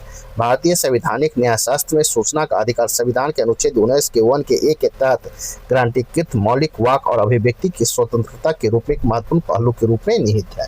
इस प्रकार राइट आंसर बी होगा। नेक्स्ट प्रश्न संख्या 81 देखेंगे। प्रश्न संख्या 81 है निम्नलिखित में अभिकथन ए और कारण आ पर विचार करें। अभिकथन ए में खुला बाजार संचालन OMO का इस्तेमाल रूप में विनिमय दर से प्रतिबंधित करने के लिए किया जा सकता है। कारण आर में खुला बाजार संचालन OMO के सरकारी प्रतिभूतियों सिक्योरिटीज की खरीद बिक्री शामिल होती है, जिसका मकसद घरेलू मुद्रा आपूर्ति को नियंत्रित करना नहीं होता है। नीचे दिए कोड को सही उत्तर को चुनना है। इसका राइट आंसर होगा ए सही है लेकिन आर गलत है। इस प्रकार राइट आंसर आपका सी होगा। नेक्स्ट प्रश्न संख्या 82 है बेरोजगारी के प्रकार और उसके विशिष्ट उदाहरण को मिलान करें। सूची में प्रकार है और सूची 2 में उदाहरण है, आपको मिलान करना है। तो देखेंगे मौसमी, तो मौसमी का होगा 2 गन्ने की कटाई करने वाला व्यक्ति जिसके पास गर्मियों में काम नहीं है। बी में प्रच्छंद, प्रच्छंद का हो जाएगा 3 एक परिवार के 5 सदस्य जो एक छोटे से खेत में काम कर रहे हैं। सी में संरचनात्मक, तो संरचनात्मक का होगा 4 एक टाइपिस्ट जिसकी नौकरी कंप्यूटर सॉफ्टवेयर के कारण चली गई। और डी में अल्प रोजगार, तो अल्प रोजगार का हो जाएगा 1 एक इंजीनियर जो डिलीवरी पार्टनर के तौर पर काम कर रहा है। इस प्रकार मिलाएंगे तो एक का 2, बी का 3, सी का 4 और डी का 1 होगा। इस प्रकार राइट आंसर आपका ए होगा। नेक्स्ट प्रश्न संख्या 83 देखेंगे तथा निम्नलिखित शब्दों को उनके विवरण को मिलान करिए। सूची में शब्द है और सूची 2 में विवरण है, तो मिलान करना है। ए में रेंगती मुद्रास्फीति, रेंगती मुद्रास्फीति का हो जाएगा 4 कीमतों में 1% से 3% की बढ़ोतरी। 2 में तेजी से बढ़ती महंगाई, इसका हो जाएगा 1 कीमतों में 10% से 20% की बढ़ोतरी। और सी में है बढ़ती मुद्रास्फीति, इसका 2 होगा कीमतों में 3 से 10% की बढ़ोतरी। और डी में बेलगाम मुद्रास्फीति, तो इसका हो जाएगा 3 बेहद ज्यादा और बेकाबू। इस प्रकार मिलाएंगे तो 1 का 4, बी का 1, सी का 2 और डी का 3। इस प्रकार राइट आंसर ए होगा। नेक्स्ट प्रश्न संख्या 84 देखेंगे भारत के किस पंचवर्षीय योजना के काल में अक्सर आर्थिक उदारीकरण का काल कहा जाता है। कहता भारत में किस पंचवर्षीय योजना के काल को अक्सर आर्थिक उदारीकरण का काल कहा जाता है। किसको कहा जाता है? आपको 8वीं पंचवर्षीय योजना के काल को कहा जाता है। इस प्रकार राइट आंसर आपका सी होगा। 8वीं पंचवर्षीय योजना 1992 से 97 की शुरुआत 1991 में नई नीति के बाद हुई। इसमें संरचनात्मक समायोजन और व्यापक सुधारों को उदारीकरण, निजीकरण, वैश्वीकरण के लिए एक ढांचा प्रदान किया। इन सुधारों ने प्रतिबंधात्मक लाइसेंस राज को समाप्त कर दिया और मानव विकास के प्राथमिक लक्ष्य के साथ बाजार आधारित विकास की शुरुआत की। इस प्रकार राइट आंसर आपका सी होगा। नेक्स्ट प्रश्न संख्या 85 देखेंगे। प्रश्न संख्या 85 केंद्रीय आर्थिक सर्वेक्षण 2025-26 में रेखांकित बुनियादी ढांचे के विकास के संदर्भ में निम्नलिखित कथनों पर विचार करें। एक वित्त वर्ष 2014 में वित्त वर्ष 2026 के में हाई स्पीड राजमार्ग गलियारा की लंबाई में लगभग 10 गुना वृद्धि हुई। फिर में अक्टूबर 2025 तक रेलवे ब्रॉड गेज नेटवर्क का विद्युतीकरण 99.1% तक पहुंच गया है। फिर में भारत अब दुनिया का तीसरा सबसे घरेलू विमान बाजार बन गया है और यहाँ चालू हवाई अड्डों की संख्या 164 हो गई है। उपयुक्त में से कौन सा कथन सही है? कहता है कथनों में कौन सा सही है? इसका राइट आंसर होगा आपको 1, 2 और 3, 1, 2 और 3 तीनों सही। इस प्रकार राइट आंसर आपका डी होगा। नेक्स्ट प्रश्न संख्या 86 देखेंगे। 86 है आपको निम्नलिखित राजकोषीय संकेतों में 2026 से 27 उनके केंद्रीय बजट के अनुमानों के साथ मिलान करें जीडीपी के प्रतिशत के रूप में। सूची 1 में संकेतक है और सूची 2 में बजट अनुमान है, तो मिलान करना है। एक में है राजकोषीय घाटा, राजकोषीय घाटा का हो जाएगा 4.3। बी में है राजस्व घाटा, राजस्व घाटा का 4 हो जाएगा 1.5। फिर देखेंगे प्राथमिक घाटा, इसका 1 होगा 0.7। और फिर देखेंगे आपको ऋण से जीडीपी का अनुपात, इसका 2 हो जाएगा 55.6%। इस प्रकार मिलाएंगे तो एक का 3, बी का 4, सी का 1 और डी का 2। इस प्रकार राइट आंसर आपका ए होगा। नेक्स्ट प्रश्न संख्या 87 देखेंगे। कहता है बिहार आर्थिक सर्वेक्षण 2025-26 के अनुसार पिछले 12 वर्षों में राज्य में वन क्षेत्र कितने प्रतिशत वृद्धि, वन क्षेत्र का कितने प्रतिशत वृद्धि हुई है? इसका हो जाएगा 689 689 वर्ग किलोमीटर, 689 वर्ग किलोमीटर। इस प्रकार राइट आंसर आपका भी होगा। बिहार में सतत विकास प्रयासों में हरित क्षेत्र के उल्लेखनीय योगदान है। पिछले 12 वर्षों में वन और वृक्ष के क्षेत्र में 679 वर्ग किलोमीटर में शुद्ध वृद्धि हुई है। इस प्रकार राइट आंसर आपका बी होगा। नेक्स्ट प्रश्न संख्या 88 देखेंगे। कहता है वित्तीय वर्ष 2026-27 के लिए बिहार के बजट अनुमानों के अनुसार निम्नलिखित में कौन सा विकल्प विभागों और उसके कुल व्यय आवंटन के घटते क्रम में सही ढंग से प्रस्तुत करता है? तो सही ढंग से प्रस्तुत करता है तो आपको शिक्षा, ग्रामीण विकास, स्वास्थ्य और गृह पुलिस। इस प्रकार राइट आंसर आपका ए होगा। नेक्स्ट प्रश्न संख्या 89 देखेंगे। बिहार में पुलिस दीदी पहल मुख्य रूप से किस क्षेत्र में जागरूकता फैलाने पर केंद्रित है? बिहार में पुलिस दीदी पहल मुख्य रूप से किस क्षेत्र में जागरूकता फैलाने पर केंद्रित है? तो आपको किस क्षेत्र में फैलाने पर केंद्रित है इसका देखेंगे। पंचायती राज स्तर पर महिलाओं की सुरक्षा और कानूनी अधिकार के लिए। इस प्रकार राइट आंसर आपका सी होगा। नेक्स्ट प्रश्न संख्या 19 देखेंगे। प्रश्न संख्या 90 है पीएम राहत के तहत कैशलेस योजना के लिए वित्तीय सीमा क्या है? तो वित्तीय सीमा क्या है? इसका राइट आंसर होगा 1.5 लाख है। पीएम राहत योजना में सड़क दुर्घटना में बाढ़ पीड़ितों के कैशलेस इलाज की सुविधा देती है। कवरेज हर पीड़ित के लिए 1.5 लाख देता है। इस प्रकार राइट आंसर आपका भी होगा। नेक्स्ट प्रश्न संख्या 91 देखेंगे। बिहार को बंगाल से पृथक कर नए प्रांत के गठन की मांग के लिए संदर्भ में निम्नलिखित कथनों पर विचार कीजिए। एक में 1906 में सच्चिदानंद सिन्हा और महेश नारायण ने पृथक बिहार मांग का समर्थन में एक पुस्तिका प्रस्तुत की। 2 में बिहारी छात्र सम्मेलन का आयोजन पटना के राजेंद्र प्रसाद द्वारा किया गया था। और 3 में बिहार प्रादेशिक सम्मेलन का प्रथम अधिवेशन 1908 में भागलपुर में आयोजित हुआ था। उपयुक्त में से कौन सा कथन आपका सही है? कौन सा कथन सही है? तो आपका 1 और 2 सही है। 1 और 2 सही। इस प्रकार राइट आंसर आपका ए होगा। नेक्स्ट प्रश्न संख्या 92 देखेंगे। निम्नलिखित कथनों पर विचार कीजिए। 1 में बिहार में क्रांतिकारी राष्ट्रवाद का प्रसार बंग भंग विरोधी आंदोलन के प्रभाव से हुआ। 2 में अनुशीलन समिति वैधानिक तरीकों से स्वशासन प्राप्त करने के पक्षधर थी। 3 में बिहार में क्रांतिकारी विचारधारा के प्रारंभिक प्रवर्तकों में डॉक्टर ज्ञानेंद्र नाथ, केदारनाथ बनर्जी और बाबाजी ठाकुरदास शामिल थे। उपयुक्त में से कौन सा कथन सही है? कथन सही है इसका राइट आंसर होगा 1 और 3 आपका सही है। इस प्रकार राइट आंसर आपका बी होगा। नेक्स्ट प्रश्न संख्या 93 देखेंगे। अतः निम्नलिखित में किस व्यक्ति ने पटना में 1906 से 1907 के दौरान रामकृष्ण सोसाइटी की स्थापना की तथा द मदरलैंड नामक समाचार पत्र का प्रकाशन भी आरंभ किया? किसने किया था? इसका राइट आंसर होगा बाबाजी ठाकुरदास ने। इस प्रकार राइट आंसर आपका सी होगा। बाबाजी ठाकुरदास बिहार में क्रांतिकारी राष्ट्रवाद के प्रमुख अवधूतों में एक थे, जिन्होंने युवाओं को राष्ट्रीय योजना के प्रसार में महत्वपूर्ण भूमिका निभाई थी। प्रथम भूमिका है। इन्होंने 1906 से 7 में पटना में रामकृष्ण सोसाइटी की स्थापना की, जो राष्ट्रवादी विचारों के प्रचार प्रसार में एक महत्वपूर्ण भूमिका बनाई। इस प्रकार राइट आंसर आपका सी होगा। 94 है, निम्नलिखित युग्मों पर विचार कीजिए। व्यक्ति और संबंधित कार्य हैं, तो संबंधित कार्य है। एक में है सचिंद्र नाथ सन्याल 1913 में पटना में अनुशीलन समिति की शाखा की स्थापना की, आपका सही है। सर यदुनाथ सरकार भागलपुर में युवा क्रांतिकारी का प्रशिक्षण। यदुनाथ सरकार ने मुगल काल में विशेषकर औरंगजेब और शिवाजी महाराज के इतिहास का व्यापक शोध किया था। वे पटना कॉलेज के प्रोफेसर थे और उनका क्रांतिकारी प्रशिक्षण गतिविधियों का संबंध नहीं था। आपका युग्मों पर विचार की, ये आपका गलत होगा। रेवती नाग, तो रेवती नाग क्या है? बक्सर में क्रांतिकारियों को प्रशिक्षण की व्यवस्था। रेवती नाग भागलपुर में युवाओं को प्रशिक्षण करने के लिए भेजी गई ढाका अनुशासन समिति का सदस्य थे, ये भी आपका गलत है। जबकि भूपेंद्र नाथ दत्त पटना में भवानी मंदिर क्रांतिकारी संस्था की स्थापना की है, ये आपका सही है। इस प्रकार मिलाएंगे तो 1 और 4 आपका सही होगा। इस प्रकार राइट आंसर हो जाएगा। उपयुक्त में से कौन सा युग्म सही है? तो इसका राइट आंसर होगा आपको, इसका राइट आंसर हो जाएगा आपको 1 और 4, तो 1 और 4 सी होगा। इस प्रकार राइट आंसर आपका सी होगा। नेक्स्ट प्रश्न संख्या 95 देखेंगे। निम्नलिखित व्यक्तियों में से किसे पटना में अफीम व्यापार का अंग्रेज एजेंट बताया गया, जो विद्रोह के दमन के प्रयास में मारा गया था? आपके मारा गया था, इसका राइट आंसर होगा डॉक्टर आर लॉयल।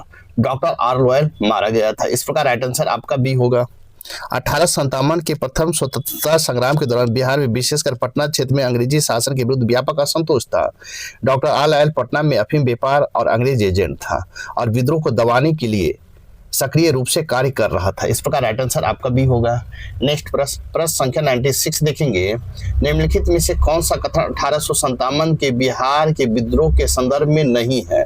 बिहार के विद्रोह के संदर्भ में नहीं है, तो आपको कौन नहीं है? पटना विद्रोह का संबंध केवल सैनिक तक सीमित था, ये आपका विद्रोह से संबंध नहीं। इस प्रकार राइट आंसर आपका डी होगा। 1857 के विद्रोह पटना में पीर अली के अंग्रेज शासन के विरुद्ध क्रांतिकारी गतिविधियों का नेतृत्व किया था। इस प्रकार नहीं पूछा तो राइट आंसर डी होगा। नेक्स्ट प्रश्न संख्या 97 देखेंगे। कहता 1935 के भारत शासन अधिनियम के अंतर्गत बिहार में 1937 के प्रथम प्रांतीय विधानसभा चुनाव के संदर्भ में निम्नलिखित कथनों पर विचार कीजिए। एक में है विधानसभा में कुल 152 सीटें में से 39 सीटें मुसलमानों के लिए आरक्षित थी। 2 में महिलाओं के लिए 4 सीटें प्रावधान था। 3 में अनुसूचित जनजातियों के लिए 15 सीटें आरक्षित थी। उपयुक्त में से कौन सा कथन सही है? कौन सा कथन सही है? इसका राइट आंसर होगा 1 और 2। आपका 1 और 2 सही। इस प्रकार राइट आंसर आपका ए होगा। नेक्स्ट प्रश्न संख्या 98 देखेंगे। बिहार में 1837 के प्रथम विधानसभा चुनाव के पश्चात कांग्रेस द्वारा तत्काल मंत्रिमंडल गठन से इनकार करने का प्रमुख कारण क्या था? तो इसका प्रमुख कारण क्या था? आपको राजनीतिक स्वायत्तता के संबंध में राज्यपाल से आश्वासन प्राप्त नहीं हुआ था। इस प्रकार राइट आंसर आपका सी होगा। नेक्स्ट प्रश्न संख्या 99 देखेंगे। प्रश्न संख्या 99 निम्नलिखित युग्मों पर विचार कीजिए। एक तरफ साहित्यकार है और संबंधित स्थान है, आपको मिलान करना है कौन सही है। तो आपको एक में राजेश्वरी प्रसाद सिंह सूर्यपुरा रोहतास, ये आपका सही है। भुवनेश्वरी मिश्र दरभंगा, ये भी आपका सही है। अयोध्या प्रसाद खत्री, आपको ये भी सही मुजफ्फरपुर। जबकि 4 जगन्नाथ प्रसाद सिंह किक्कर, आपका ये गलत है क्योंकि जगन्नाथ प्रसाद किक्कर औरंगाबाद बिहार के थे, ना कि जमुई के थे। इस प्रकार आपका 4 गलत है। उपयुक्त में से कौन सा सही सुमेलित है? पूछा कौन सही सुमेलित है, इसका राइट आंसर होगा आपको 1, 2 और 3 आपका सही है। इस प्रकार राइट आंसर आपका ए होगा। नेक्स्ट प्रश्न संख्या 100 देखेंगे। बिहार एवं उड़ीसा प्रांत के प्रशासनिक इतिहास के संदर्भ में निम्नलिखित कथनों पर विचार कीजिए। एक में Edward Albert Gait Bihar Orissa के प्रथम उपराज्यपाल थे।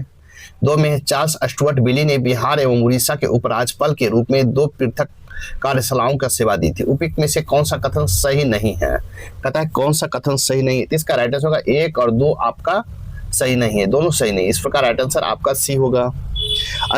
चार्ल्स स्टुअर्ट बेली 1 अप्रैल 1912 से 1919 नवंबर 1915 बिहार और उड़ीसा के प्रथम उपराज्यपाल थे।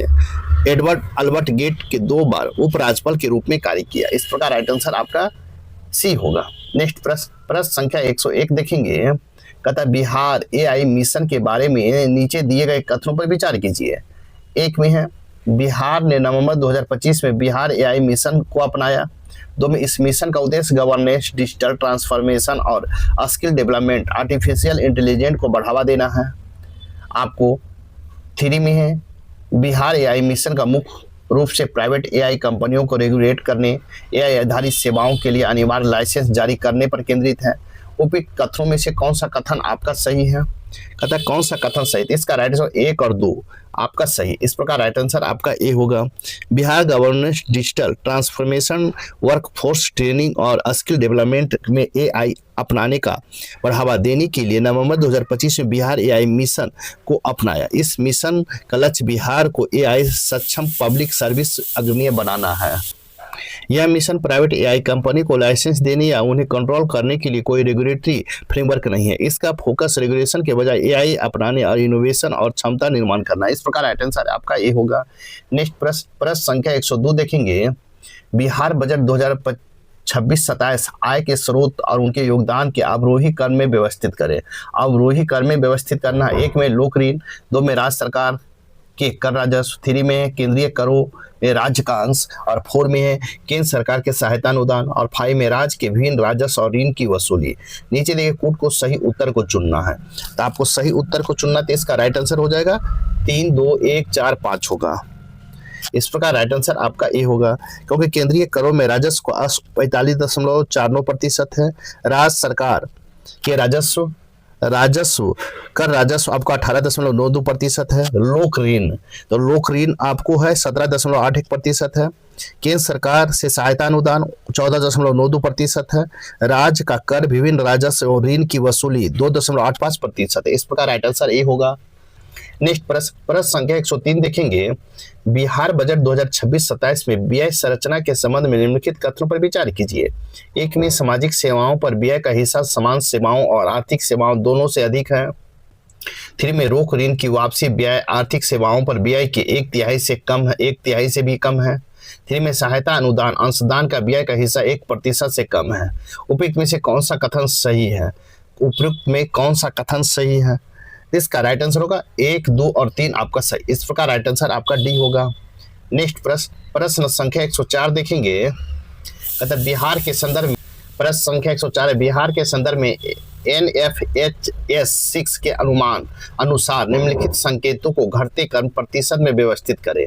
आपका 1 में है निर्णय लेने में भाग लेने वाली विवाहित महिलाएं, 2 में है बैंक या बचत खाता रखने वाली महिलाएं, 3 में व्यक्तिगत उपयोग के लिए मोबाइल फोन रखने वाली महिलाएं और 4 में है मासिक धर्म के दौरान स्वच्छता के तरीकों को उपयोग करने वाली महिलाएं। कूट के सहायता से आपको चुनना है, तो कूट के सहायता से चुनेंगे तो इसका राइट आंसर होगा आपका 2, 1, 4, 3 होगा। इस प्रकार राइट आंसर आपका ए होगा। नेक्स्ट प्रश्न संख्या 105 देखेंगे। निम्नलिखित घटनाओं को काल अनुक्रमिक क्रम में व्यवस्थित कीजिए। 1 में है द बिहार हेराल्ड का प्रकाशन, 2 में द बिहार टाइम्स का स्थापना, 3 में द सर्च लाइट का प्रकाशन का आरंभ और 4 में द इंडियन नेशन की स्थापना। कूट के सहायता से चुनना है, तो चुनना है तो इसका राइट आंसर हो जाएगा। आगे सबसे मिलाएंगे कि द बिहार हेराल्ड 1975 में प्रकाशन हुआ था, द बिहार टाइम्स 1903 में, दी सर्च लाइट 1918 में, द इंडियन नेशन 1931 में। इस प्रकार मिलाएंगे तो इसका राइट आंसर 1, 2, 3 और 4। इस प्रकार राइट आंसर आपका ए होगा। नेक्स्ट प्रश्न संख्या 106 देखेंगे। 6 है बिहार सरकार ने पराग योजना निम्नलिखित में किससे संबंधित? पराग योजना किससे संबंधित है? किससे संबंधित है? तो मधुमक्खी पालन से संबंधित, मधुमक्खी पालन से। इस प्रकार राइट आंसर आपका बी होगा। पराग योजना बिहार सरकार की एक पहल है जो मधुमक्खी पालन और शहद उत्पादन को बढ़ावा देने के लिए शुरू किया गया है। इस प्रकार राइट आंसर आपका बी होगा। नेक्स्ट प्रश्न संख्या 107 देखेंगे। कहता है 1977 तथा 1980 बिहार में लगाए गए राष्ट्रपति शासन के संबंध में निम्नलिखित कथनों पर विचार कीजिए। 1 में 1977 में मोरारजी देसाई की सरकार ने बिहार सहित 9 राज्यों की कांग्रेस सरकारों को बर्खास्त किया। 2 में 1980 में इंदिरा गांधी सरकार ने बिहार सहित जनता पार्टी शासित राज्यों को बर्खास्त किया गया। 3 में है दोनों घटनाएं केंद्र और सत्ता परिवर्तन के बाद हुई थी। 4 में दोनों अवसरों पर बिहार विधानसभा चुनाव कराए गए और नई सरकार बनी। आपको कूट की सहायता चुनना है, तो आगे हम देखेंगे। कहता है कूट के उपयोग कर सही उत्तर को चुनना है, तो इसका राइट आंसर हो जाएगा आपको 1, 2, 3 और 4। इस प्रकार राइट आंसर आपका सी होगा। नेक्स्ट प्रश्न संख्या 108 देखेंगे। निम्नलिखित कथनों पर विचार कीजिए।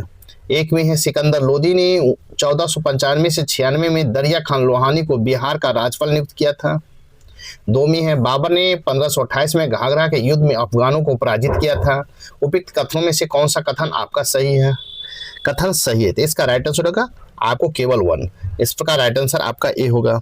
सिकंदर लोदी ने 1495-96 के दौरान दरिया खान लोहानी को बिहार का प्रशासक राज्यपाल नियुक्त किया। बाबर ने 1529 में घाघरा के युद्ध में बिहार के इन अफगान को पराजित कर दिया। इस प्रकार राइट आंसर आपका ए होगा। नेक्स्ट प्रश्न संख्या 109 देखेंगे। प्रश्न संख्या 109 है, आपको शेर शाह के शासनकाल में निम्नलिखित घटनाओं युद्धों पर विचार कीजिए और उनके काल अनुक्रम में व्यवस्थित कीजिए। एक में है मच्छीवाड़ा का युद्ध। तब मच्छीवाड़ा का युद्ध कब हुआ था? तब मच्छीवाड़ा का उसके बाद सूरजगढ़ की लड़ाई। फिर 3 में है मारवाड़ का विजय और 4 में है रायसेन विजय। तो सबसे पहले हम देखेंगे इसको सजाना है तो आपको 2 4 3 1 होगा, क्योंकि शेर खान ने 1534 से सूरजगढ़ की लड़ाई बंगाल के शासक सुल्तान मोहम्मद शाह के सेनापति इब्राहिम खान को पराजित कर उस पर अधिकार कर लिया था। फिर शेर शाह ने 1543 में राय सीना पर, 1544 में मारवाड़ पर विजय प्राप्त किया। 1545 में कलिंजर अभियान में गोला फटने से वह घायल होकर उनकी मृत्यु हो गई। उसके बाद सूरवंश 3 भागों में बट गया। 1555 ईस्वी में मछुआरा और सरहिंद का युद्ध में हुमायूं ने सिकंदर सूरी को पराजित कर सूरवंश का अंत कर दिया। इस प्रकार राइट आंसर आपका सी होगा। नेक्स्ट प्रश्न संख्या 110 देखेंगे। कहता अकबर के काल में बिहार के प्रशासन और अफगान प्रतिरोध के संदर्भ में निम्नलिखित कथनों पर विचार कीजिए। निम्नलिखित कथनों पर विचार करना है। एक में दाऊद खान कर्रानी ने अकबर के प्रति मैत्रीपूर्ण नीति अपनाई, जबकि ताज खान कर्रानी मुगलों का विरोध किया। 2 में है 1576 ईस्वी में अकबर ने आखिरकार बंगाल में स्वतंत्र शासन समाप्त कर दिया। 3 में है राजा मान सिंह के काल में पटना में बिहार की राजधानी बनाया गया। उपयुक्त में से कौन सा कथन गलत है? पूछा है गलत है तो इसका राइट आंसर होगा आपको 1 और 3। 1 और 3 गलत है, इस प्रकार राइट आंसर आपका सी होगा।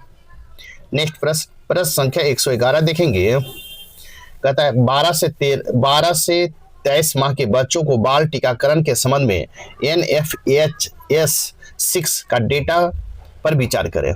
एक में बच्चों का पूर्ण टीकाकरण दर 87.1% हो गई है। 2 में है रोटा वायरस टीकाकरण कवरेज की पिछले सर्वेक्षण की तुलना में मामूली कमी देखी गई है। 3 में है 12 से 23 माह के बच्चों के भारत में 96% से अधिक बच्चों ने कम से कम टीका प्राप्त किया है। नीचे दिए कोड को सही उत्तर को चुनना है तो इसका राइट आंसर होगा 1 और 3 आपका सही है।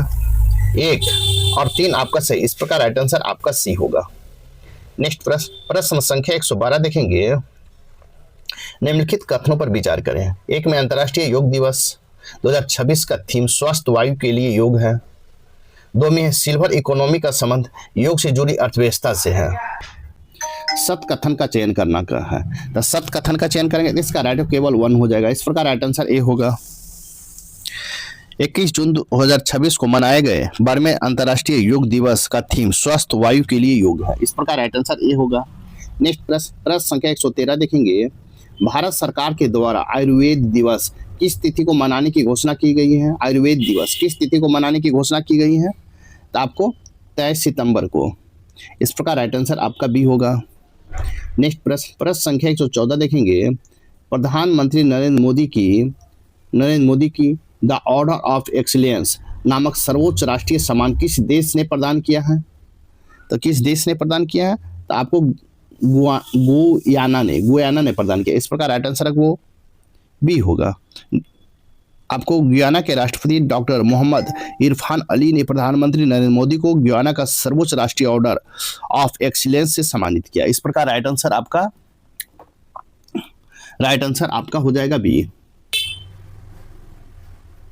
संख्या 115। निम्न में से किस टाइगर रिजर्व का नाम बदलकर विष्णु श्रीधर वाकनाकर टाइगर रिजर्व कर दिया गया है? तो किस टाइगर रिजर्व का नाम कर दिया गया है? इसका राइट आंसर देखेंगे रातापानी टाइगर रिजर्व का। इस प्रकार राइट आंसर आपका सी होगा। नेक्स्ट प्रश्न संख्या 116 देखेंगे। चक्रवात मेलिसा निम्न में से किस क्षेत्र को प्रभावित किया है? मेलिसा किस क्षेत्र को प्रभावित किया है? तो कैरिबियाई क्षेत्र को प्रभावित किया। इस प्रकार राइट आंसर आपका डी होगा। चक्रवात मेलिसा चौथी श्रेणी के तूफान में बदल गया। इसके कारण 5 कैरिबियाई देश हैती, जमैका, डोमिनिकन गणराज्य, क्यूबा और बहामासा पर प्रभाव पड़ा है। तूफान मेलिसा महासागर में उत्पन्न हुए एक बेहद विनाशकारी और ऐतिहासिक श्रेणी 5 का चक्रवात में बदल गया। इस प्रकार राइट आंसर आपका डी होगा। नेक्स्ट प्रश्न संख्या 117 देखेंगे। प्रश्न संख्या 117, हाल ही में बिहार के उत्पादों में मिले जीआई टैग के संबंध में युग्मों पर विचार करें और कूट की सहायता से सही युग्म का चयन करें। 1 में 52 बूटी साड़ी एवं फैब्रिक नवादा, 2 में है आपको पत्थल काटी स्टोन क्राफ्ट गया जी, ये सही है, और 3 में है पीढ़ियाँ पेंटिंग सारन, ये भी गलत है। तो इस प्रकार इसका राइट आंसर हो जाएगा केवल 2 हो जाएगा। इस प्रकार राइट आंसर आपका बी होगा। नेक्स्ट प्रश्न संख्या 118 देखेंगे। प्रश्न संख्या 118, केंद्रीय बजट 2026-27 में घोषित कंटेंट क्रिएटर लाइव योजना के संबंध में निम्नलिखित कथनों पर विचार कीजिए। 1 में इस पहल के लिए 250 करोड़ रुपया आवंटित किए गए हैं। 2 में है देश भर में 1500 माध्यमिक स्कूलों और 500 कॉलेजों में इसके लिए विशेष लैब स्थापित किए जाएंगे। 3 में ये lab animation, visual impact, gaming और कॉमिक्स से संबंधित होंगे। सत कथन का चयन करना है। सत कथन का चयन करना, इसका राइट आंसर होगा केवल 1 और 3 आपका सत होगा। 1 और 3, इस प्रकार राइट आंसर आपका बी होगा। नेक्स्ट प्रश्न संख्या 119 देखेंगे। प्रश्न संख्या 119 है, द्वितीय वैश्विक बौद्ध शिखर सम्मेलन का आयोजन में अंतर्राष्ट्रीय बौद्ध परिसंघ IBC द्वारा भारत सरकार के संस्कृति मंत्रालय के सहयोग से किया गया, जिसका थीम क्या था? इसका राइट आंसर होगा नई दिल्ली, सामूहिक ज्ञान, एकजुटता, स्वर और पारस्परिक सह अस्तित्व। इस प्रकार राइट आंसर आपका बी होगा। नेक्स्ट प्रश्न संख्या 120 है, इंटरनेशनल बुकर पुरस्कार 2026 के लिए किस भारतीय मूल के कनाडाई अमेरिकी लेखक और अनुवादक को शॉर्टलिस्ट किया गया था? तो शॉर्टलिस्ट किया गया था। इसका राइट आंसर होगा पा विश्वनाथन को। इस प्रकार राइट आंसर आपका डी होगा। नेक्स्ट प्रश्न संख्या 121 देखेंगे। हाल ही में सुप्रीम कोर्ट ने मोटर एक्सीडेंट क्लेम ट्रिब्यूनल के निर्देश देते हुए गृहिणी की काल्पनिक आय न्यूनतम कितनी मानी है? इसका राइट आंसर होगा सी, 30,000 मानी है। इस प्रकार राइट आंसर आपका सी होगा। आपको 30,000 मानी गई है। इस प्रकार राइट आंसर आपका सी होगा। नेक्स्ट प्रश्न संख्या 122 है, जलवायु परिवर्तन प्रदर्शन सूचकांक CCPI 2026 के संबंध में निम्नलिखित कथनों पर विचार करें। 1 में वर्ष 2025 की तुलना में वर्ष 2026 में भारत रैंकिंग में गिरावट देखी गई। 2 में भारत मध्य प्रदर्शन करने वाले देशों की श्रेणी में आ गया है। 3 में भारत में नवीकरणीय ऊर्जा को निम्न श्रेणी मिली है। 4 में यह रिपोर्ट जर्मन वॉच द्वारा जारी किया गया है। उपयुक्त में कितने कथन सत्य हैं? सत्य पूछा गया तो इसका राइट आंसर होगा सभी चारों सत्य हैं। इस प्रकार राइट आंसर आपका डी होगा। नेक्स्ट प्रश्न संख्या 123 देखेंगे। 23 है, पोलावरम या बनकचेरला संपर्क परियोजना, पोलावरम या बनकचेरला संपर्क परियोजना PBLP का विवाद किन 2 राज्यों के बीच है? तो किन 2 राज्यों के बीच है? इसका राइट आंसर होगा तेलंगाना और आंध्र प्रदेश के बीच है। इस प्रकार राइट आंसर आपका डी होगा। नेक्स्ट प्रश्न संख्या 124 देखेंगे। भारत ने ईरान से भारतीय नागरिकों को निकालने के लिए ऑपरेशन सिंधु शुरू किया है। उन्हें सुरक्षित रूप से किस देश की सहायता से निकाला गया है? तो आपको आर्मेनिया की सहायता से निकाला गया। इस प्रकार राइट आंसर आपका सी होगा। नेक्स्ट प्रश्न संख्या 125 देखेंगे। प्रश्न संख्या 125, विश्व स्वास्थ्य संगठन WHO ने इसकी कैंसर और इसकी कैंसर अनुसंधान agency international agency for research on cancer IARC ने हाल ही में किस प्रकार के हेपेटाइटिस को कैंसरकारी बीमारी के रूप में वर्गीकृत किया है? तो वर्गीकृत किया है तो इसका राइट आंसर होगा हेपेटाइटिस डी के रूप में। इस प्रकार राइट आंसर आपका डी होगा। कैंसर अनुसंधान और अंतर्राष्ट्रीय एजेंसी ने हेपेटाइटिस डी को हेपेटाइटिस बी और सी के तरह ही मनुष्यों के लिए कैंसरकारी बीमारी के रूप में वर्गीकृत किया। इस प्रकार राइट आंसर आपका डी होगा। नेक्स्ट प्रश्न संख्या 126 देखेंगे। बिहार में पूर्ण शराबबंदी के संबंध में NFHS 6 के आंकड़ों के संदर्भ में निम्नलिखित कथनों पर विचार कीजिए। 1 में 15 वर्ष से अधिक आयु के पुरुष को शराब सेवन की प्रतिशत पिछले सर्वेक्षण की तुलना में घट गया है। दो में बिहार में शहरी क्षेत्रों की तुलना में ग्रामीण क्षेत्रों में शराब का सेवन करने वाले की प्रतिशत अधिक है। उपयुक्त में से कौन सा कथन सत्य है? कौन सा कथन सत्य है? तो इसका राइट आंसर हो जाएगा आपको बी, केवल 2 आपका सत्य। इस प्रकार राइट आंसर आपका बी होगा। नेक्स्ट प्रश्न संख्या 127 देखेंगे। निम्न में से कौन सा देश 1997 में ओटावा लैंड माइन कन्वेंशन से बाहर हो गए हैं? ओटावा लैंड माइन कन्वेंशन से बाहर हो गए हैं। 1 में पोलैंड, 2 में स्वीडन, 3 में एस्टोनिया और 4 में संयुक्त राज्य अमेरिका। कूट की सहायता से आपको चुनना है। इसका राइट आंसर होगा 1 और 3। 1 और 3 पोलैंड और एस्टोनिया बाहर हो गया। इस प्रकार राइट आंसर आपका सी होगा। कहता है रूस के बढ़ते सुरक्षा खतरों के कारण नाटो सदस्य देश पोलैंड और फिनलैंड, एस्टोनिया, लातविया और लिथुआनिया ने वर्ष 1997 के ओटावा कन्वेंशन से हटने का निर्णय लिया है। इस प्रकार राइट आंसर सी होगा। नेक्स्ट प्रश्न संख्या 128 देखेंगे। भारत के त्रिस्तरीय परमाणु ऊर्जा कार्यक्रम में फर्स्ट बीडर रिएक्टरों की तैनाती में हो रही देरी को देखते हुए FBR के विकल्प के रूप में किस ईंधन का प्रयोग का चर्चा की जा रही है? तो किस ईंधन का चर्चा की जा रही है? तो इसका राइट आंसर होगा HALEU का। आपको भारत में त्रिस्तरीय परमाणु ऊर्जा कार्यक्रम में फर्स्ट बीडर रिएक्टर FBR के तैनाती हो रहे देरी को देखते हुए FBR के विकल्प के रूप में आपको HALEU का तैनाती किया जा रहा है। इस प्रकार राइट आंसर आपका सी होगा। नेक्स्ट प्रश्न संख्या राष्ट्रीय खेल प्रशासन विधेयक 2025 के संबंध में निम्नलिखित कथनों पर विचार कीजिए। 1 में विधेयक केंद्र सरकार को राष्ट्रीय खेल बोर्ड NSB में स्थापित करने का अधिकार देता है। 2 में है NSB राष्ट्रीय खेल निकायों को मान्यता प्रदान करेगा और उसकी संबंध इकाइयों को पंजीकरण करेगा। 3 में विधेयक का खेल संबंधी विवादों को निपटारे के लिए राष्ट्रीय खेल न्यायाधिकरण का गठन का प्रावधान है। सत कथन का चयन करना है। सत कथन का आपको चयन करना है। इसका राइट आंसर हो जाएगा आपको डी। 1, 2 और 3। 1, 2 और तीनों आपका सत्य। इस प्रकार राइट आंसर आपका डी होगा। नेक्स्ट प्रश्न संख्या 130 देखेंगे। प्रश्न संख्या 130 है। जनता की कहानी मेरी आत्मकथा प्रजाला काथे ना आत्मकथा किसके द्वारा लिखित आत्मकथा है? तो किसके द्वारा लिखित कथा है? तो आपको बंडारू दत्तात्रेय के द्वारा लिखा हुआ आत्मकथा। इस प्रकार राइट आंसर आपका डी होगा। हरियाणा के पूर्व राज्यपाल और वरिष्ठ भाजपा नेता बंडारू दत्तात्रेय की आत्मकथा जनता की कहानी मेरी आत्मकथा तेलुगु में प्रजला काथे ना आत्मा कथा का विमोचन किया गया है। इस प्रकार राइट आंसर आपका डी होगा। नेक्स्ट प्रश्न संख्या 131 देखेंगे। चरण पदुका योजना किस राज्य द्वारा संचालित किया जा रहा है? चरण पदुका योजना किस राज्य द्वारा संचालित किया जा रहा है? तो आपको छत्तीसगढ़ के द्वारा संचालित किया जा रहा है। इस प्रकार राइट आंसर ए होगा। चरण पदुका योजना का मुख्य रूप छत्तीसगढ़ सरकार द्वारा संचालित की जा रही है। इस प्रकार राइट आंसर ए होगा। नेक्स्ट प्रश्न संख्या 132 है। विश्व आर्थिक मंच की नई चौथी औद्योगिक क्रांति IR 4.0 केंद्र सरकार के संबंध में निम्नलिखित कथनों पर विचार करें। 1 में यह विश्व स्तर पर 5 नए केंद्र स्थापित करेगा।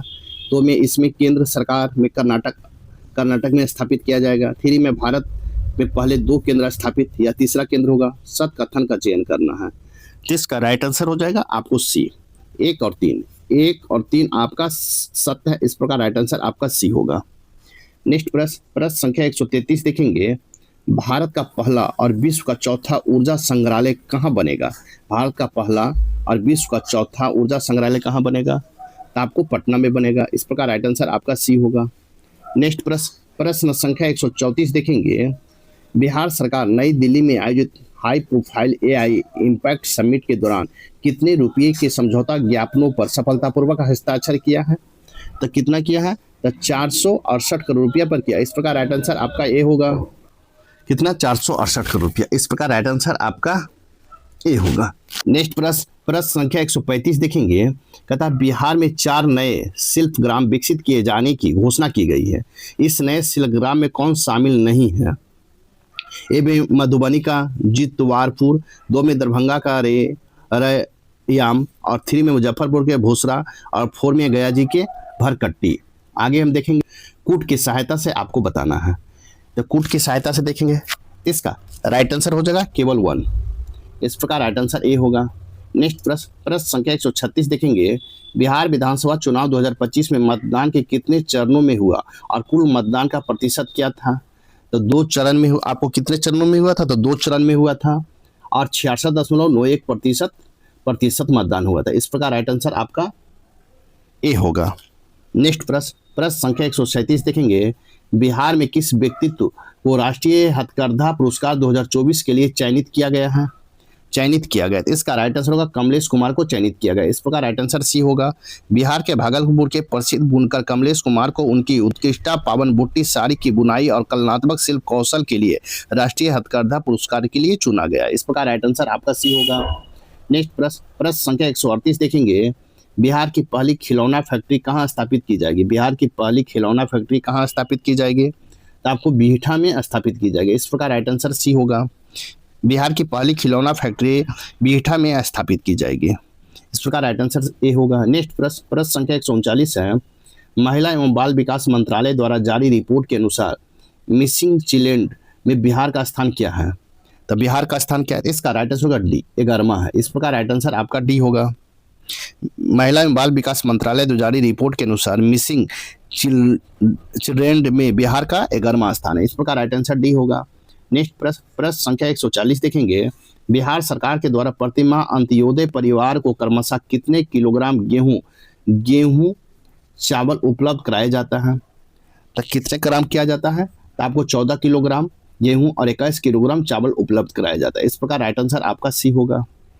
नेक्स्ट प्रश्न संख्या 141 देखेंगे, आपको मैथ और रीजनिंग यहाँ से है। साथ ही मेरे वीडियो को लाइक कीजिए, शेयर कीजिए और चैनल को सब्सक्राइब नहीं किए हैं तो सब्सक्राइब कर लें ताकि आने वाला वीडियो का नोटिफिकेशन मिल सके। तो आप देखेंगे 141 का राइट आंसर सी होगा भी। नेक्स्ट प्रश्न संख्या 142 देखेंगे, प्रश्न संख्या 142 है, इसका राइट आंसर होगा बी। आपको बी होगा, केवल 2 सही हैं। नेक्स्ट प्रश्न संख्या 143 देखेंगे, 143 का राइट आंसर होगा 52। इस प्रकार राइट आंसर बी होगा। नेक्स्ट प्रश्न संख्या 143 देखेंगे, आपको 143 नहीं 44 देखेंगे। इसका राइट आंसर ना तो 1 और ना ही 2। इस प्रकार राइट आंसर आपका डी होगा। नेक्स्ट प्रश्न संख्या 145 देखेंगे, तो 145 का हम देखेंगे, 145 का होगा 6 सेंटीमीटर। इस प्रकार राइट आंसर सी होगा। नेक्स्ट प्रश्न संख्या 146 का देखेंगे हम, तो 146 का राइट आंसर हो जाएगा आपको क्या होगा 15। इस प्रकार राइट आंसर बी होगा। नेक्स्ट प्रश्न संख्या 147 देखेंगे, 147 है, इसका राइट आंसर होगा 65। इस प्रकार राइट आंसर बी होगा। नेक्स्ट प्रश्न संख्या 148 देखेंगे, 148, इसका राइट आंसर होगा बी 16। इस प्रकार राइट आंसर बी होगा। नेक्स्ट प्रश्न संख्या 149 देखेंगे, तो इसका राइट आंसर होगा डी 38वां। इस प्रकार राइट आंसर आपका डी होगा। नेक्स्ट प्रश्न संख्या 150 देखेंगे हम, तो 50 होगा राइट आंसर सी 15 वर्ष। इस प्रकार राइट आंसर आपका सी होगा। इस प्रकार आपका एडुटेरिया का 72 बीपीएससी का सेकंड वॉल्यूम का सेट नंबर 3 यहीं पर समाप्त होता है। साथ ही मेरे वीडियो को लाइक कीजिए, शेयर कीजिए और चैनल को सब्सक्राइब नहीं किए तो सब्सक्राइब कर ले। अब देखेंगे सेट नंबर 4। तब तक के लिए थैंक यू, धन्यवाद, जय हिंद, जय भारत।